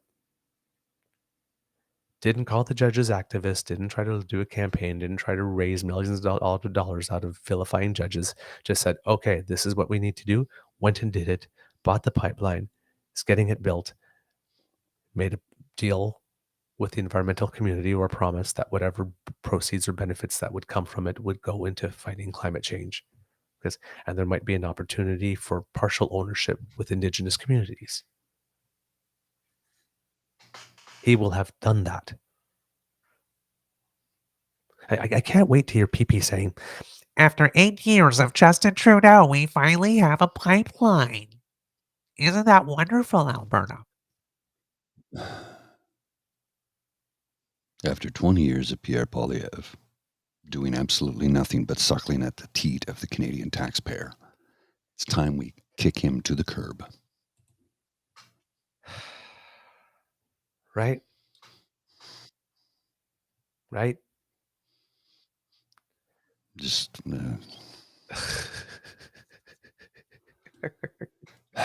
He's such a loser, this guy. I can't believe it, man. I can't believe it. This guy, jeez. Yeah. He annoys me like you would not believe. I will try to look for that article from. That's really funny because I put it on my on the Twitter feed, but for some reason I guess a lot of stuff must have happened and it's gone all the way down the list somewhere. Yeah, All right. that happens. Do you have anything, Mr. Grizzly? I do. Just bear with me for a second while I bring it up here. I did have something I loaded in earlier, and where did it go? Oh yes, there was a little diagram I had. Let's see if I can just find it. I did save it. Where did it go?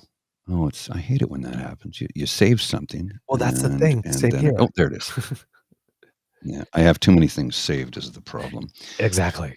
I thought this was a cute little diagram because it was like, this basically sums up how Reagan discussed and brought up the idea of the trickle down effect, Reaganomics, when he cut the corporate taxes from 90% down to, did he cut them to 50 or I can't remember what he cut it. I think he went 70 and then 50 and then lower. Okay.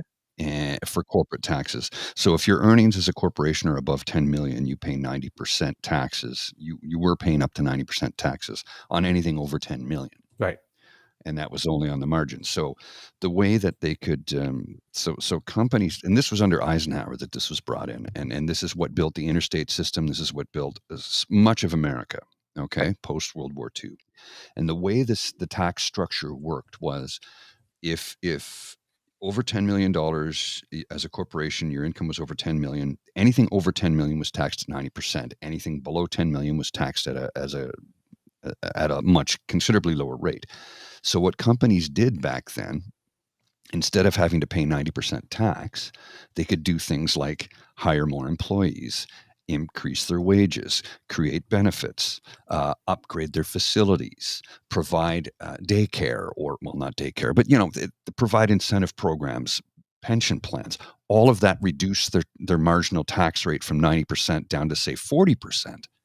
So what they did, it forced them to put money back into the company and their employees and their people, and it built great things, pension plans, people, it built the middle class. It gave the boomers the lives that they have. Mm-hmm. Of course, that all got swept under the rug and axed by Ronald Reagan in 1980, the moment he took office, and he came up with the trickle-down effect. And this is what the trickle-down effect is.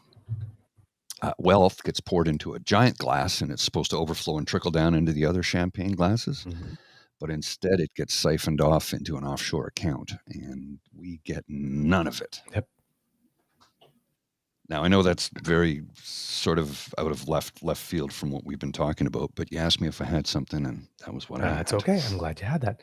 And I finally found the article. So it's in the Excellent. Financial Post. It's called MEG Energy expects Trans Mountain Pipeline to be fully operational by early 2024. MEG Energy, an oil shipper on Canada's Trans Mountain expansion project, said on Monday the pipeline is expected to start filling with oil in late 2023 and be fully operational early next year. The Canadian government-owned Trans Mountain Pipeline, which transports crude from Alberta oil sands to the Pacific Coast, will boost capacity to 890,000 barrels per day from 300,000 barrels per day once the expansion is complete. So it's nearly tripling. All right? Nearly tripling of capacity. That's a lot. The $21.4 billion project is over budget and behind schedule, but its completion will be a major boost for Canadian oil producers by opening up a significant export route to markets in Asia. Oil sands producer MEG has secured 20,000 barrels per day on the pipeline. We're being told line fill potentially at the end of 2023 and fully operational in the first quarter. MEG Energy CEO Derek Evans told Reuters in an interview. So it seems that first they have to completely fill the pipeline, and then it becomes operational. And somehow, I'm guessing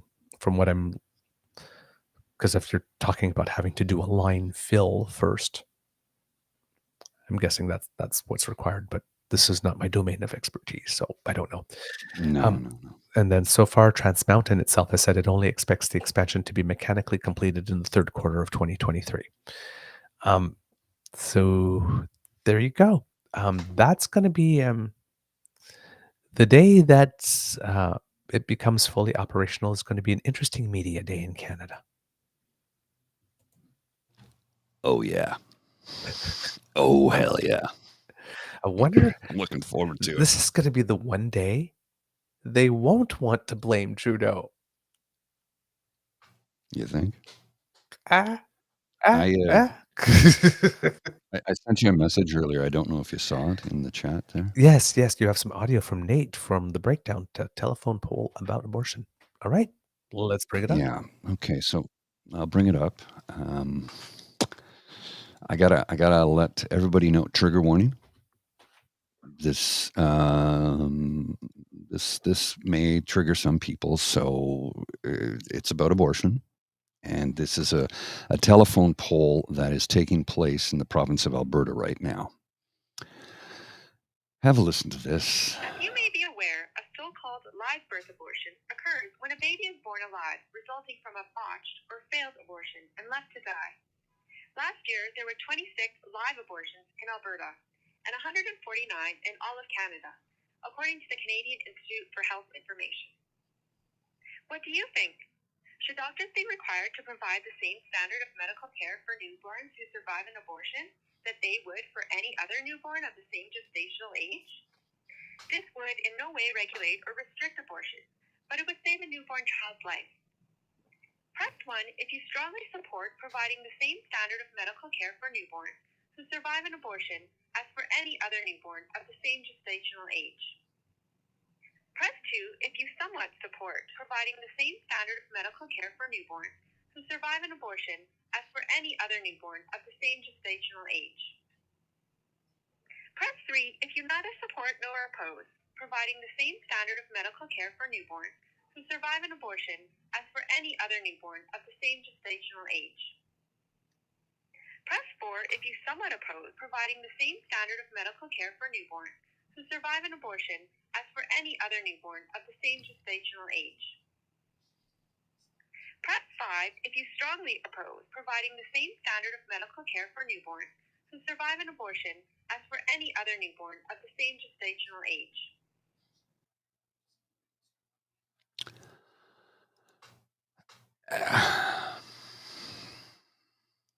Yeah. Why? Yeah, that's my reaction. Why? Is this a thing? Survived an abortion? Is it? I don't know. Well, here, look at this. This is something. This is also in the thread. Look at this. I'll put this on the screen. It's supposed to share. There it is. Took a second. I'll read this. Recently declassified federal cabinet documents show Canada could have been a very different place for women seeking abortions and the doctors who provide them if then Prime Minister Brian Mulroney had bent to the wishes of some cabinet heavyweights. The minutes of cabinet meetings sealed for 20 years and obtained by the Canadian press under the Access to Information Act open a window on the tensions between ministers who wanted abortion outlawed, indeed punishable by up to 10 years in prison for those who performed the procedure, and those who wanted a far greater latitude on women's right to choose. In an ironic twist, it was the Senate in 1991, an institution maligned in recent weeks to the point of deafening calls for its demise, that killed the best compromise Parliament could come up with, resulting in the legal vacuum most Canadians have by now accepted. Legal vacuum. See, that wording is kind of strange to me because it's not a legal vacuum. There's no laws around it. It's a medical procedure.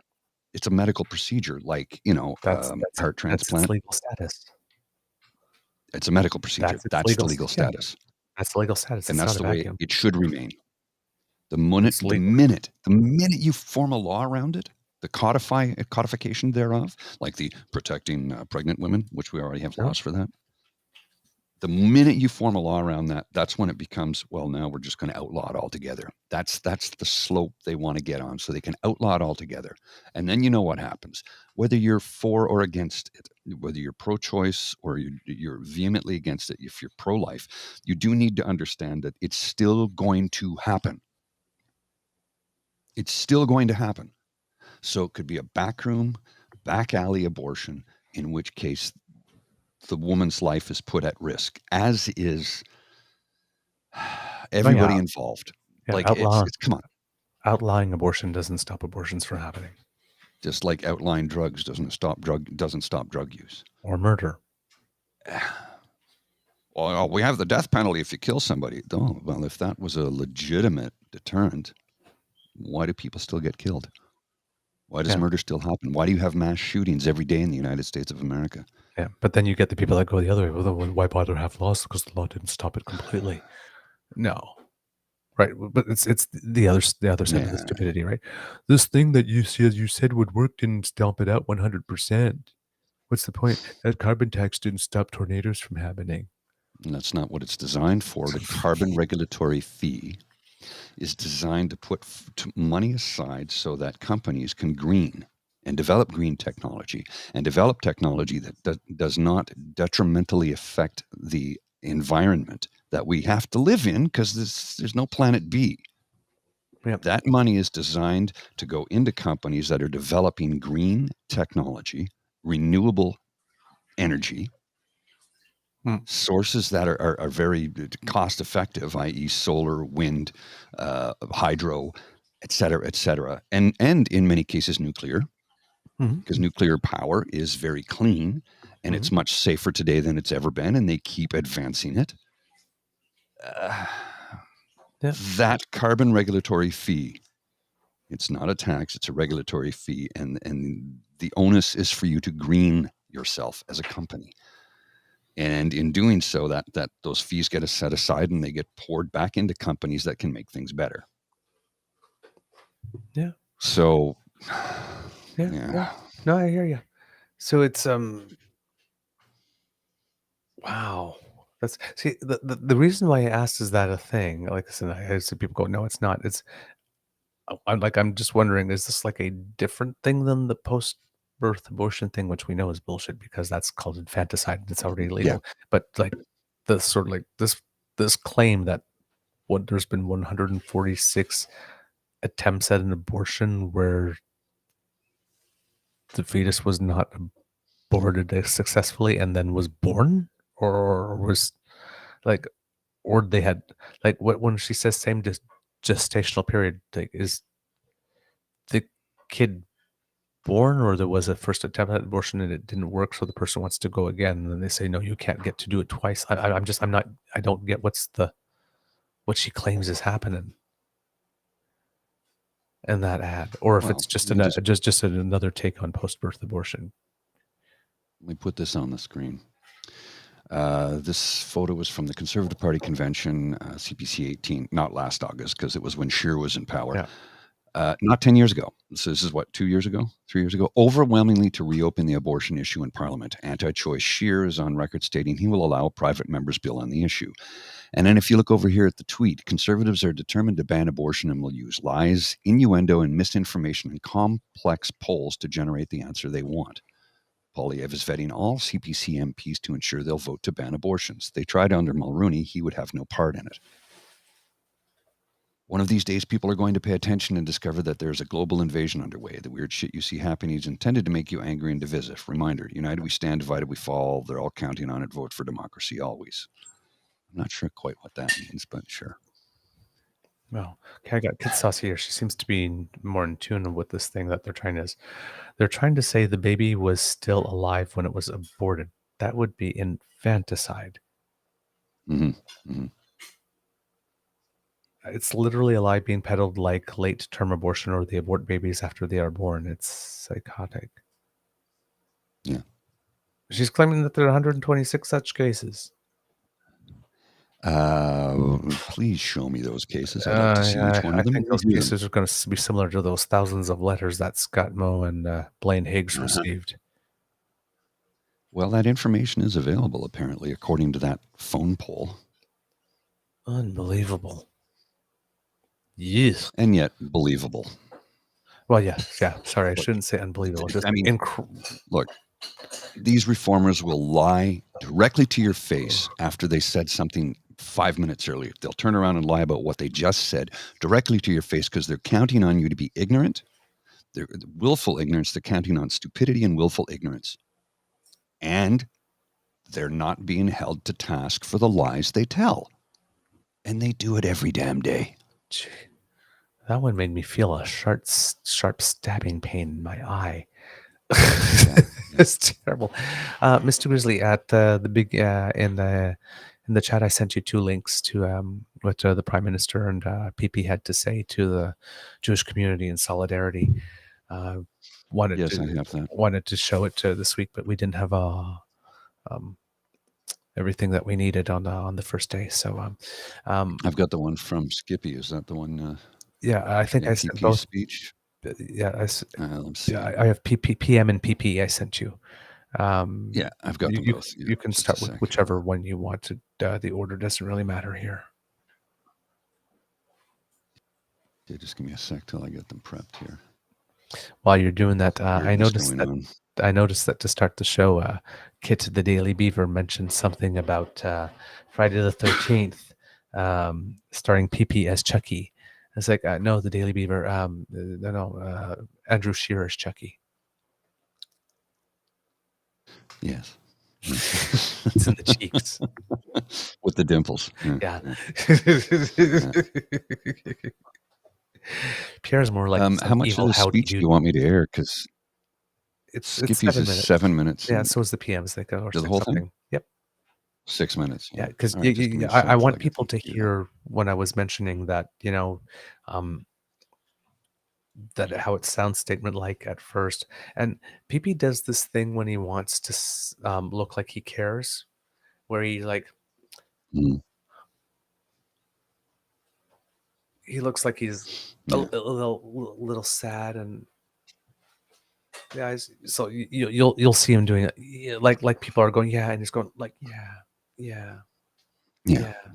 Okay, well let's let me air and this.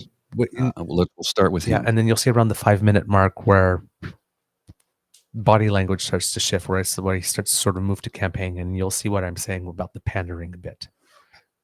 Okay, so we'll watch both speeches in their entirety, and let's have a listen, and try not to stab your eyeballs out at this whiny voice of his.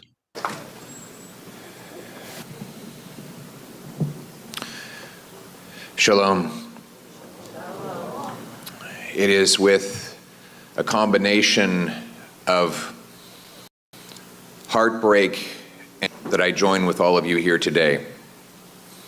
Heartbreak for the innocent mothers, babies, grandparents, party goers, peace activists who suddenly and inexplicably lost their lives at the hands of an unprecedented terrorist attack, and outrage at the attackers.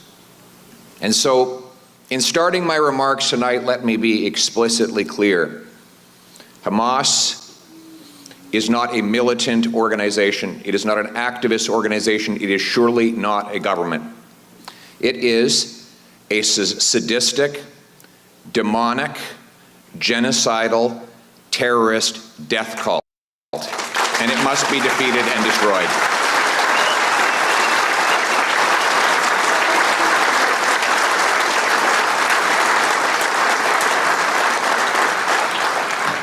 The incredible carnage that this terrorist death cult has unleashed in the last 72 hours would be bad enough were it not for the apparent pleasure and sadistic pride with which it was carried out. And so I say to those who might not perhaps have strong opinions about the Middle East, what kind of organization would carry out such hideous violence against such obviously innocent people and do it in the most cruel and odious manner and then willingly publicize it for all the world to see? This is evil in its purest form, and that evil must be defeated.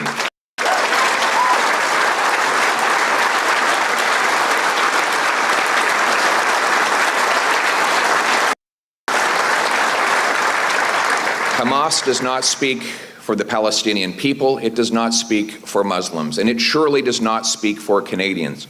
And that is why I unreservedly condemn any and all who took part in the disgusting celebrations that we have seen on our streets the last several days.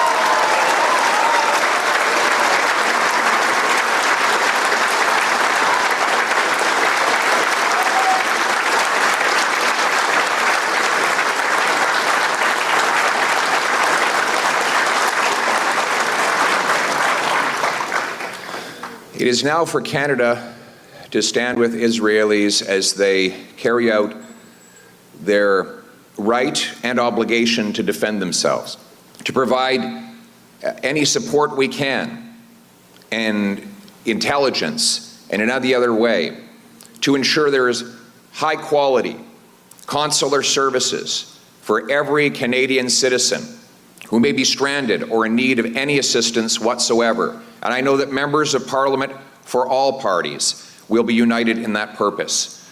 Prime Minister,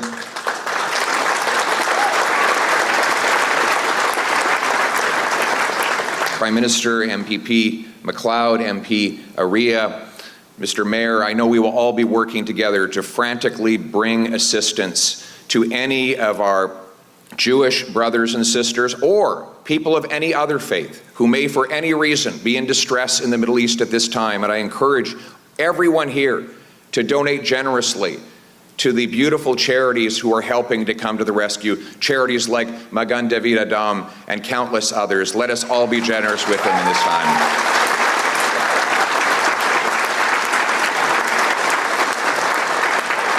And Canada must call for an investigation into how this attack was so well coordinated.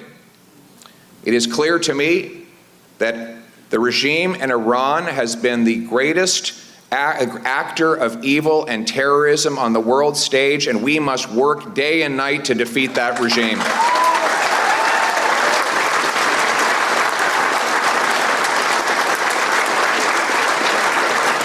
And that includes criminalizing the IRGC so that they can never use this as a safe operating ground in which to do their horrible work.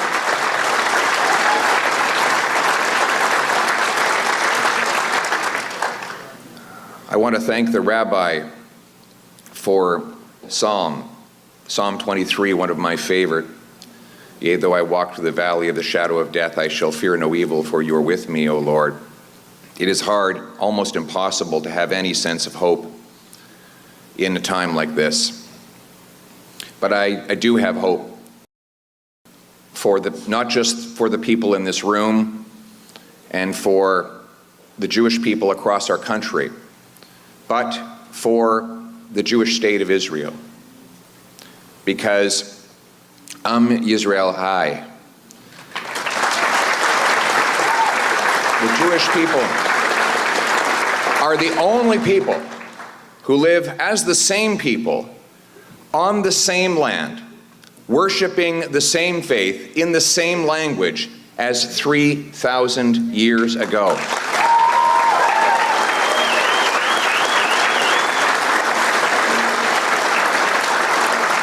There have been monsters of all shapes and sizes and types who have attempted to destroy the Jewish people, but they have never succeeded.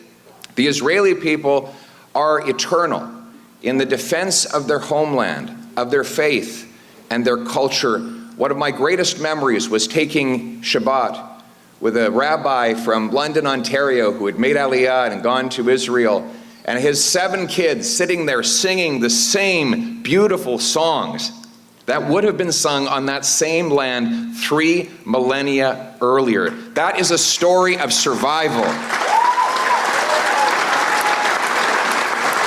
And so I pledge the continuing friendship of His Majesty's loyal opposition, of the Parliament of Canada, indeed of all Canadians. We stand with you in these horrific times. Our bond of friendship is strong, and our faith in the future is complete. So may you keep that faith and stand strong and hold true as you always have. Yisrael Hai. Thank you.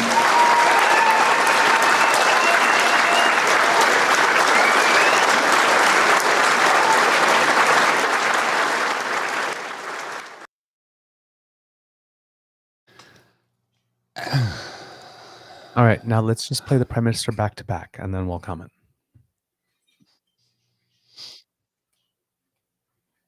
Just a second.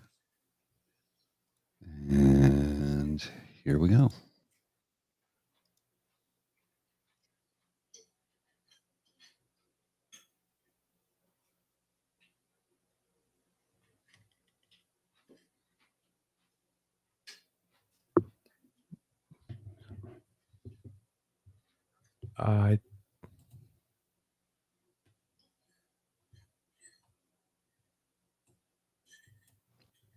Apologies, my mistake. I'll start it over. One sec. There was no sound. There was a little bit of there was an audio glitch on my end. I'm just going to restart. 1 second. My apologies. First, let me begin by being absolutely clear. Canada, unequivocally and in the strongest possible terms, condemns these terrorist attacks perpetrated by Hamas. We stand with Israel and reaffirm our support for Israel's right to defend itself in accordance with international law. Le Canada condamne sans équivoque les attaques unequivocally condemns the terrorist attacks committed by Hamas. We are in solidarity with Israel, and we support the right of Israel to defend itself according to international law. The attacks this weekend were brutal and horrific. We heard stories of people who were there at the music festival for peace when gunmen started shooting.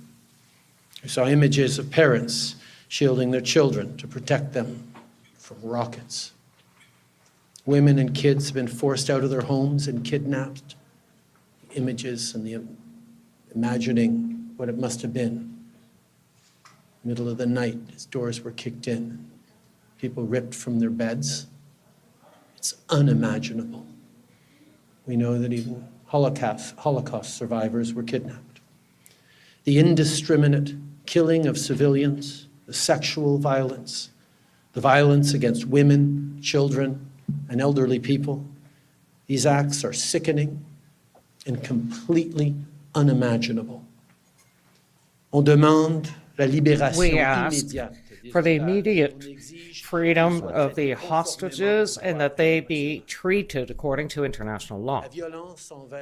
Violence toward the civilian population is never acceptable. Glorification of death and violence has no place anywhere, including, especially, here in Canada.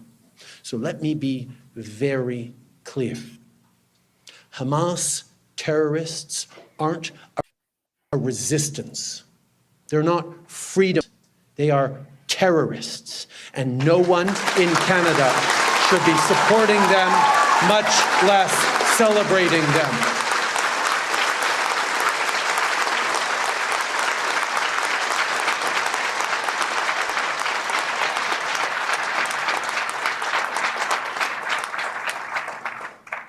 I want to thank everyone coming out across the country to show their support.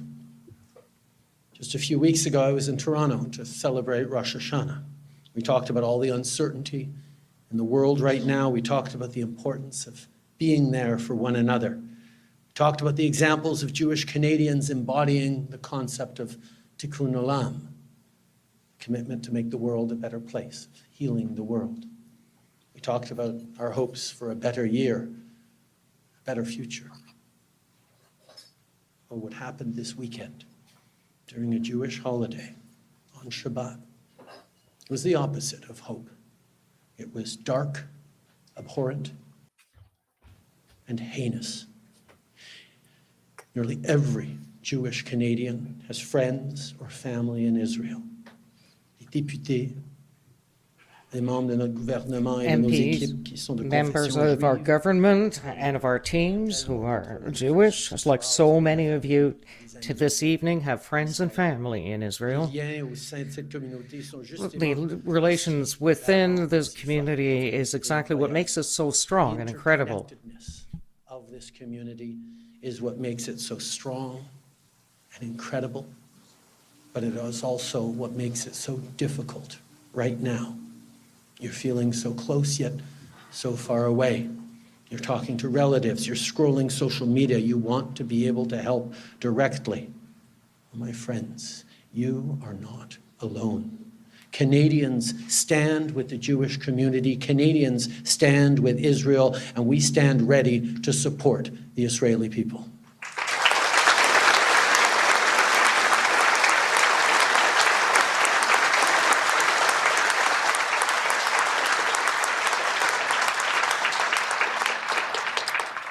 There is a Hebrew proverb that says that the community is Israel's rampart. That's true in so many ways. I saw a tweet earlier from CIJA that showed volunteers in Tel Aviv packaging food, clothing, and aid for the victims.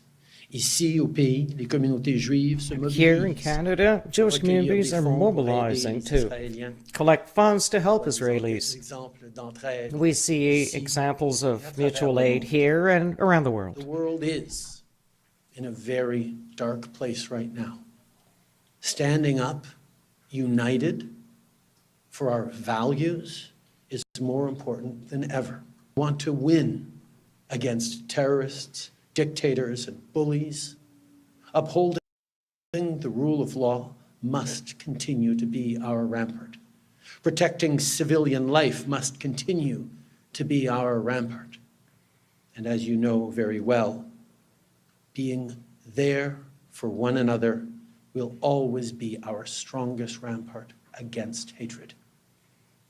We stand with you, my friends, tonight, tomorrow, and every day.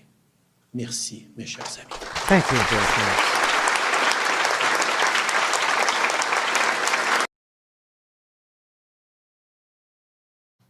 All right, Mr. Wow. Grizzly, I'm going to let you give thoughts and impressions before I go in. So I want to hear what you say. I know what I think.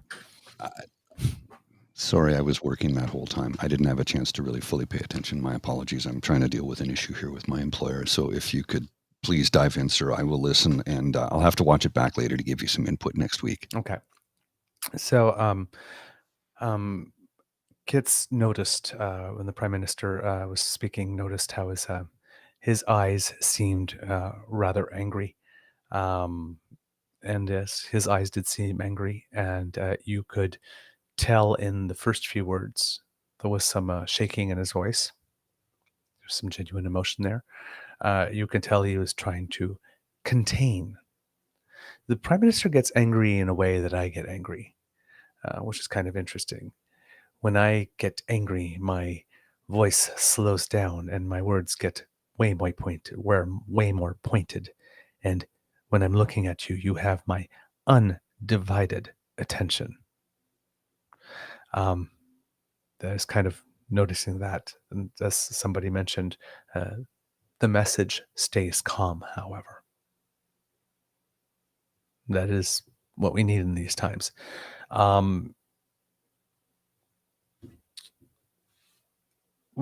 you have to remember the Prime Minister, again, as I mentioned yesterday, these were his first public comments with his own voice. He went to the community and he made them. The Prime Minister, of course, has to address the nation and the world when it's the first time, as well as the community. So he spoke in English and French. Sometimes that reduces the impact of a message because you get it in English and then you're waiting, especially if you don't understand the other language, and you're waiting for the next one. And even if you're listening on TV, because there's the overdub, and it's not necessarily the same emotion on the overdub that the Prime Minister is mentioning. You will notice that in PP's comments, he did not do that. He didn't speak a word of French. Of course not. Because he wasn't speaking to the nation.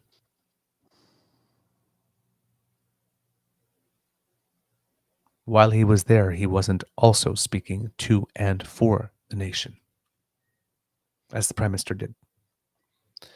He was speaking only to the community. He wasn't burdened by having to speak for the nation, or on behalf of the nation, or to the nation. And I'm hoping that when people were watching it, they noticed how, he started with the, looks. But around, at one point, those got less than there, and all of a sudden standing a little more upright, and a couple of smiles. Campaign. And a little more, just not hard, not campaigning hard. Mm-hmm. But the Prime Minister's tone was even all the way throughout. But nevertheless, still campaigning. For those who are wondering what he was saying when he was saying, I'm probably not going to pronounce it correctly, Yisrael Chai. That is a quote from the time when the Jews of Bergen-Belsen concentration camp were liberated on April 20th, 1945.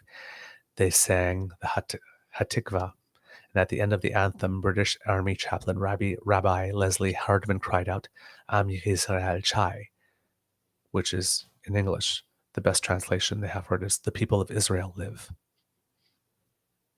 Mm. He mentioned it twice during his speech. Mm-hmm. The times where he started campaigning, when he was really campaigning hard as can be in this situation, when he was talking about the people of Israel not having changed, living the same way, same faith, same values for 3,000 years on the same land. And that got him a huge applause line the first time, and I guess he liked it so much that he tried it, recycling it already in the speech with another talk, a passage a few minutes later about 3 millennia instead of 3,000 years. Mm-hmm. Yes, but like this.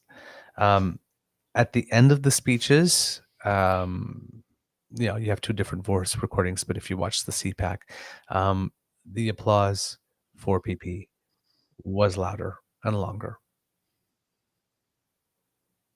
at the end. Well, I'm going to also guess that he had his people there. Possibly. Right, vetted the crowd. Possibly. No whooping and stuff like that, but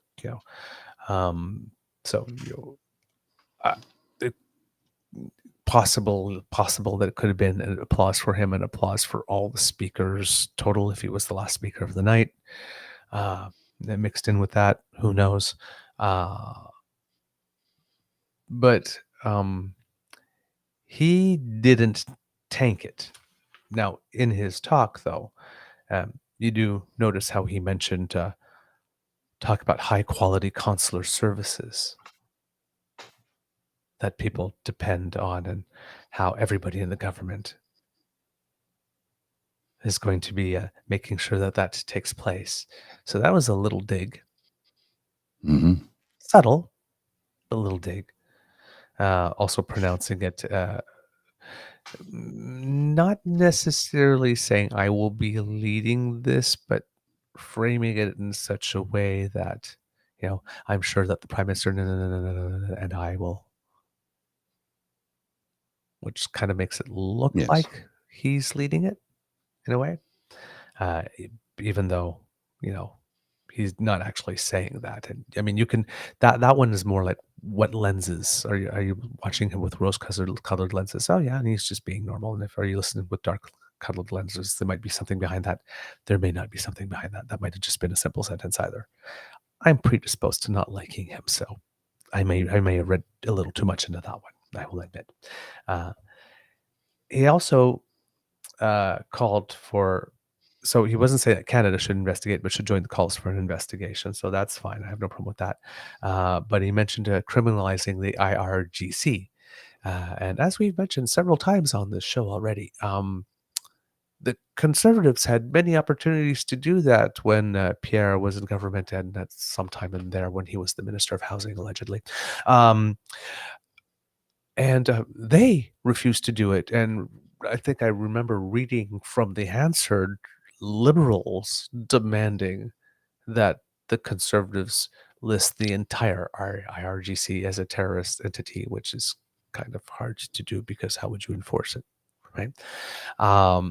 And they didn't do it. And then I remember a while ago, I think it was when the Iranians shot the Yes. plane out of the sky, where all of a sudden the Conservatives were demanding that the Liberals do that which they refused to do when it was demanded of them when they were in government. And the Liberals and all our security people like Reg Alcock and all of them people trying to explain to everyone that the entire RGC is huge. Mm-hmm. And the reason for which Prime Minister Trudeau targeted the top brass of it, because there were sanctions, was probably had something to do with that, given that because people are enlisted and they serve. Doesn't mean that, and then I don't think they have any choice either, if I remember correctly, in terms of serving when they're in Iran. So you can't use the blanket. You have to go for the bigwigs, the central command. And they were all saying that that was probably the most intelligent approach if you wanted to any type of enforcement on it. So it's a little, again, one of those things in the moment that sounds good, but when you realize that he's been in Parliament for 20 years and he was a part of a government for 10 years, of whom that was asked, the thing that he's demanding right now that the other government do was asked, and they took a pass on it. And he knows why he took a pass on it. He was government. He was around the table. But that old Harpernesia just Funny how that works. Just doesn't remember any of that conversation, what the reasons why, and why it was complicated when he was in government. Doesn't remember. Just poof, gone, out of his mind. Because he's the leader of His Majesty's... How convenient. His Majesty's loyal opposition. The only loyalty he knows is to those who give him money. The word loyal is doing some heavy lifting in that sentence, PP. You think? Mm-hmm. And then, yeah. So, I don't know, man. It could be, again, it could be just because I'm predisposed to not liking the guy. And maybe it was an overall good speech. I just... especially when I look at the, get saucy loyal, huh? Quote Joe Biden. Yeah, I'm trying. loyal, I'm huh? trying to bring as objective a lens as I can. I'm trying not to just look for the faults just because it's pee-pee. Mhm. It's like my starting premise is that there's nothing authentic about the man. So I 0. have a hard time as seeing that as an authentic expression of emotion. Now, he's not a monster. I'm sure he generally does feel terrible. That terrible things happen to One would people. have to assume, right? I mean, it can't be. But he also sees the opportunity. That was a lot of Mhm.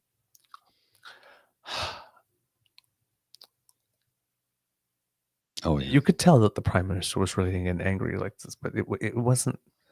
It just wasn't that. It wasn't. Everything's I like posturing the with Skippy. yeah. That's why I call him Poser Pierre. Mhm. Oh, yeah. It's like okay, it's almost like Zoolander, sympathy face. Oh, modeling is such hard work. I need a Kit Kat. Danger. The essence of water is wetness, and the essence of wetness is water. And the source of terrorism is terrorists. Yes. Mhm. I am, like I said, kids, I'm putting my biases up front. Could very well be that this was literally his best attempt at actual genuine statesmanship. I mean, he did show up in the same room as the prime minister at a unity type event, which is something I never expected he would actually do. So, I mean, got to give him a little credit. So, Yes. maybe he did read the room. Maybe because it's just, but yeah, Kitsasi Polyev may feel bad, but he's out of his element. Yeah. Yeah. But it's the authenticity problem, Tabby G. That's the thing that I have here. Yeah, you're searching the litter box for gold, assuming there's poop in there is only sensible. I got to jump off for a few minutes to take care of a problem here with my job. So I'll be back as soon as I can. All right. Okay. Absolutely. Yes, Kit PNC bio. Yes. I know. You have to understand with Pierre, I want to be honest about what a danger I think the man is. And I want to be honest about how I feel he is incompetent and not the right guy for this. I don't want to demonize the guy, and I don't want him to be my punching bag, if you can understand what I'm saying. So I don't want to go in the room and go, oh God, he's just a total shit gibbon. Look at him like pandering and slaving, slavishly trying to lick some boots and, hoping that he'll be able to turn some people away from the liberal parties and I know that this is politics, and behind even the prime minister, the tone that he took and everything, and the things he said and the things he chose not to say.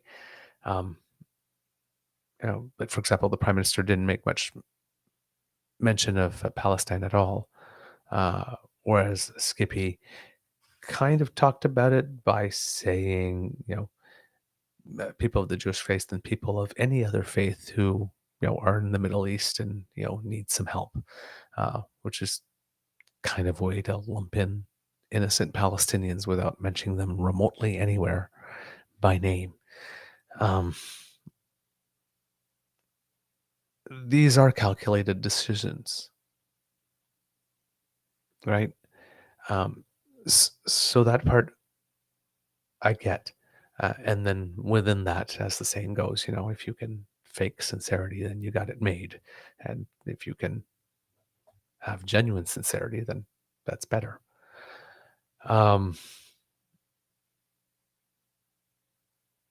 The prime minister had a duty to be statesmanlike, in addition, and Pierre was unburdened by that. But yeah, I don't want to make it seem that my impression is that he's only a snake and that he is incapable of doing the statesman thing when the time comes. I don't want to be the type of podcast that tries to paint the opponent as completely and totally irredeemable, unless they actually are. But as we hear often, like as I have no, as people keep on saying, like in a debate, name something you compliment that you love about your opponent or something, and it's always something about, well, he seems to be a real family man and really loves his children or something, like this, or raised his children well or something like that. If I start with the starting premise that he just genuinely loves his wife and loves his children, and maybe is a shit given of an opportunist, but not necessarily uncaring.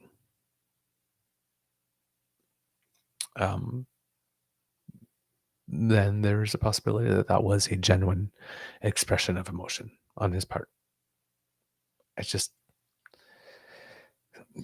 it's hard to get past the fact that I know he's almost always putting something on.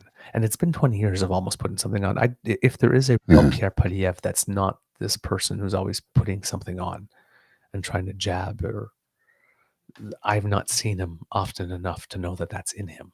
Let me put it that way, which is what makes my point of view about anything he would say looking through not the darkest lens possible, but definitely shady glasses. All right. Mr. Grizzly, do we have a show? Because I think we've talked their ears off long enough today. Yeah, I think we've got a show, sir, and I've got stuff I've got to get taken care of here on my end. Again, let everybody remind everybody that I'll be in Toronto on Saturday. So if anybody wants to reach out, hit me up via Twitter DM. I'll be staying downtown, so downtown near Union Station in that area. Also, next Saturday, we will be having ourselves a pubcast, and I do understand we're going to have a few additional guests for that weekend. So it'll still be at the Lieutenant's Pump, but we're going to move the location in the pub to another area because we'll need a little bit more space and a couple more cameras and maybe some more mics or something. But yeah, I'm going to get it all fixed up for next week. So just a heads up to everybody that next Saturday is the monthly pubcast. Have yourself a monthly little pubcast. I guess that works. Yeah. I hadn't really thought about it. Mademoiselle Fox is trying to tell me something, and I have no idea what it is. Well, hang on just a second. I'll give her a set of headphones so she can hear. Yeah. You can put your headphones on so you can... you got to lean into that mic if you want to speak. Oh, yes, sir. There are rules. I can't be on the mic. Yes, you can. There you go. See? Okay. There you go. Well, I just hi. You got to speak up though. The stash is awesome. Thanks. I love it, and I'm really excited for you to do your play. I know I have a lot of political things to say, but you guys have covered it all. So I thought I would give some relationship tips because that's why you're all here, right? Like you're like, oh yeah, I'm definitely here for the relationship tips. The Eager Beaver relationship advice show. Lay it on us. Okay, if you don't like a certain chore, just be super bad at it, and then you'll get.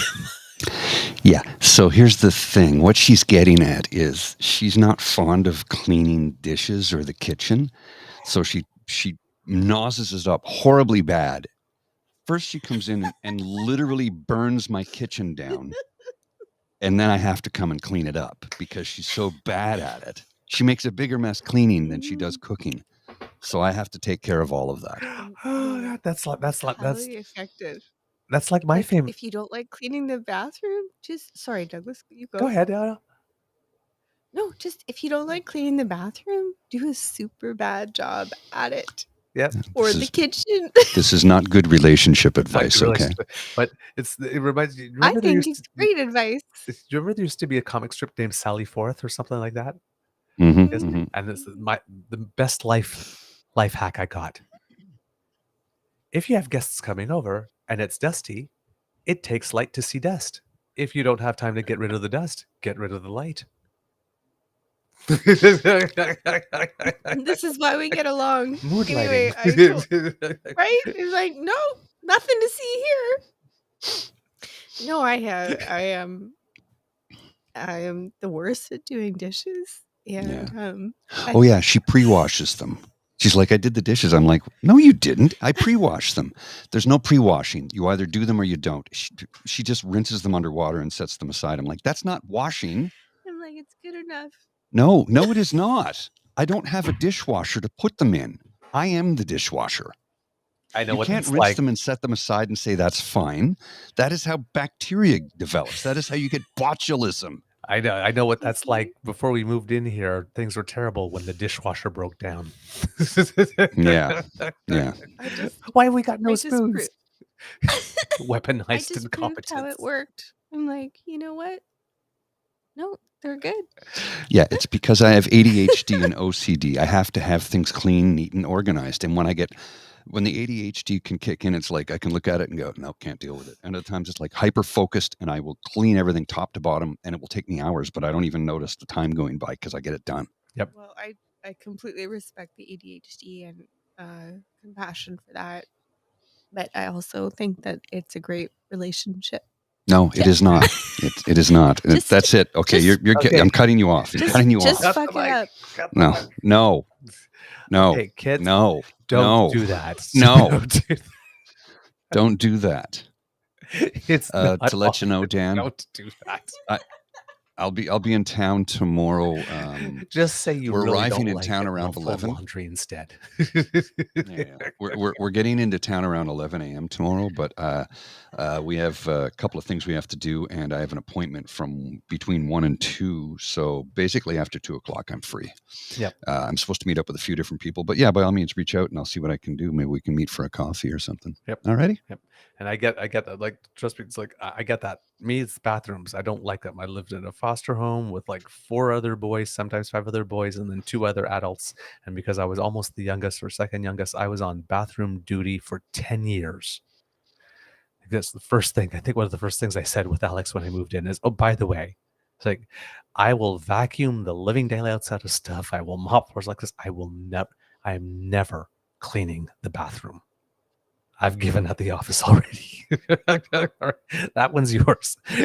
I'll do all the dishes you want, but I will not clean the bathroom. I'm done.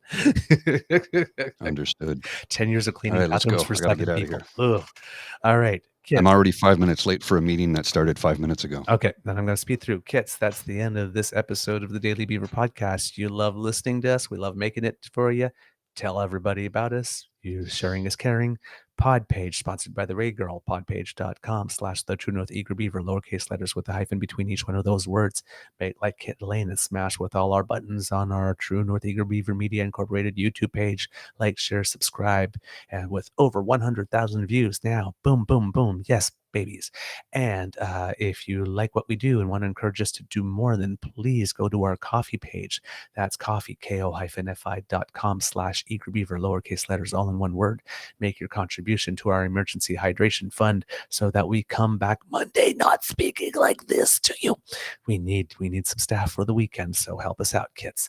All right. Democracy is something that you do. Donate to the Red Cross. Write those letters. Let people know you demand better. From the Beaver Lodge, this is your Eager Beaver saying it'd be a tough world out there, so please be kind to and gentle with yourself. Wish me all the broken legs and Mr. Grizzly words of wisdom, please. Send in your used, dirty, chewed up, beaten down, broken up flip-flops to Pierre Poliev's office right here in Ottawa. All right. Just drop it in a box and send it along. All right, Mr. Grizzly, please roll them credits. And yes, Speedy Beaver. I can be fast when I need to. When I need to.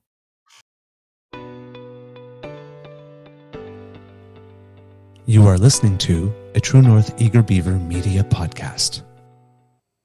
The True North Eager Beaver podcasts are proudly brought to you by our founding sponsors, the Miss V Mysteries from Corvid Moon Publishing, your source for science fiction, fantasy, and cozy mysteries featuring a broad diversity of characters. CanadianTarot.com, your uniquely Canadian online eclectic tarot community and forum, and The Pepper Master, hot pepper sauces made from fresh farm ingredients to thrill your taste buds and expand your mind.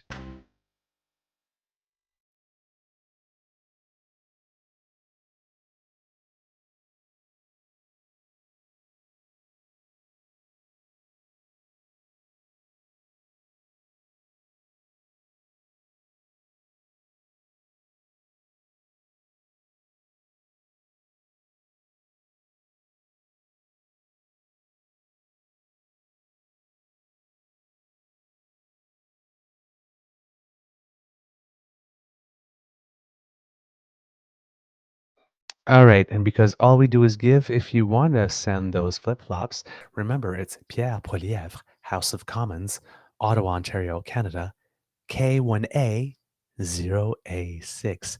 And I'm going to have to call our old pal Jake to see if we can have a mustache off. Yes. All right, kids. I'm going to leave you this. Ooh. We're the boys of the chorus. We hope you like our show. We know you're rooting for us, but now I have to go.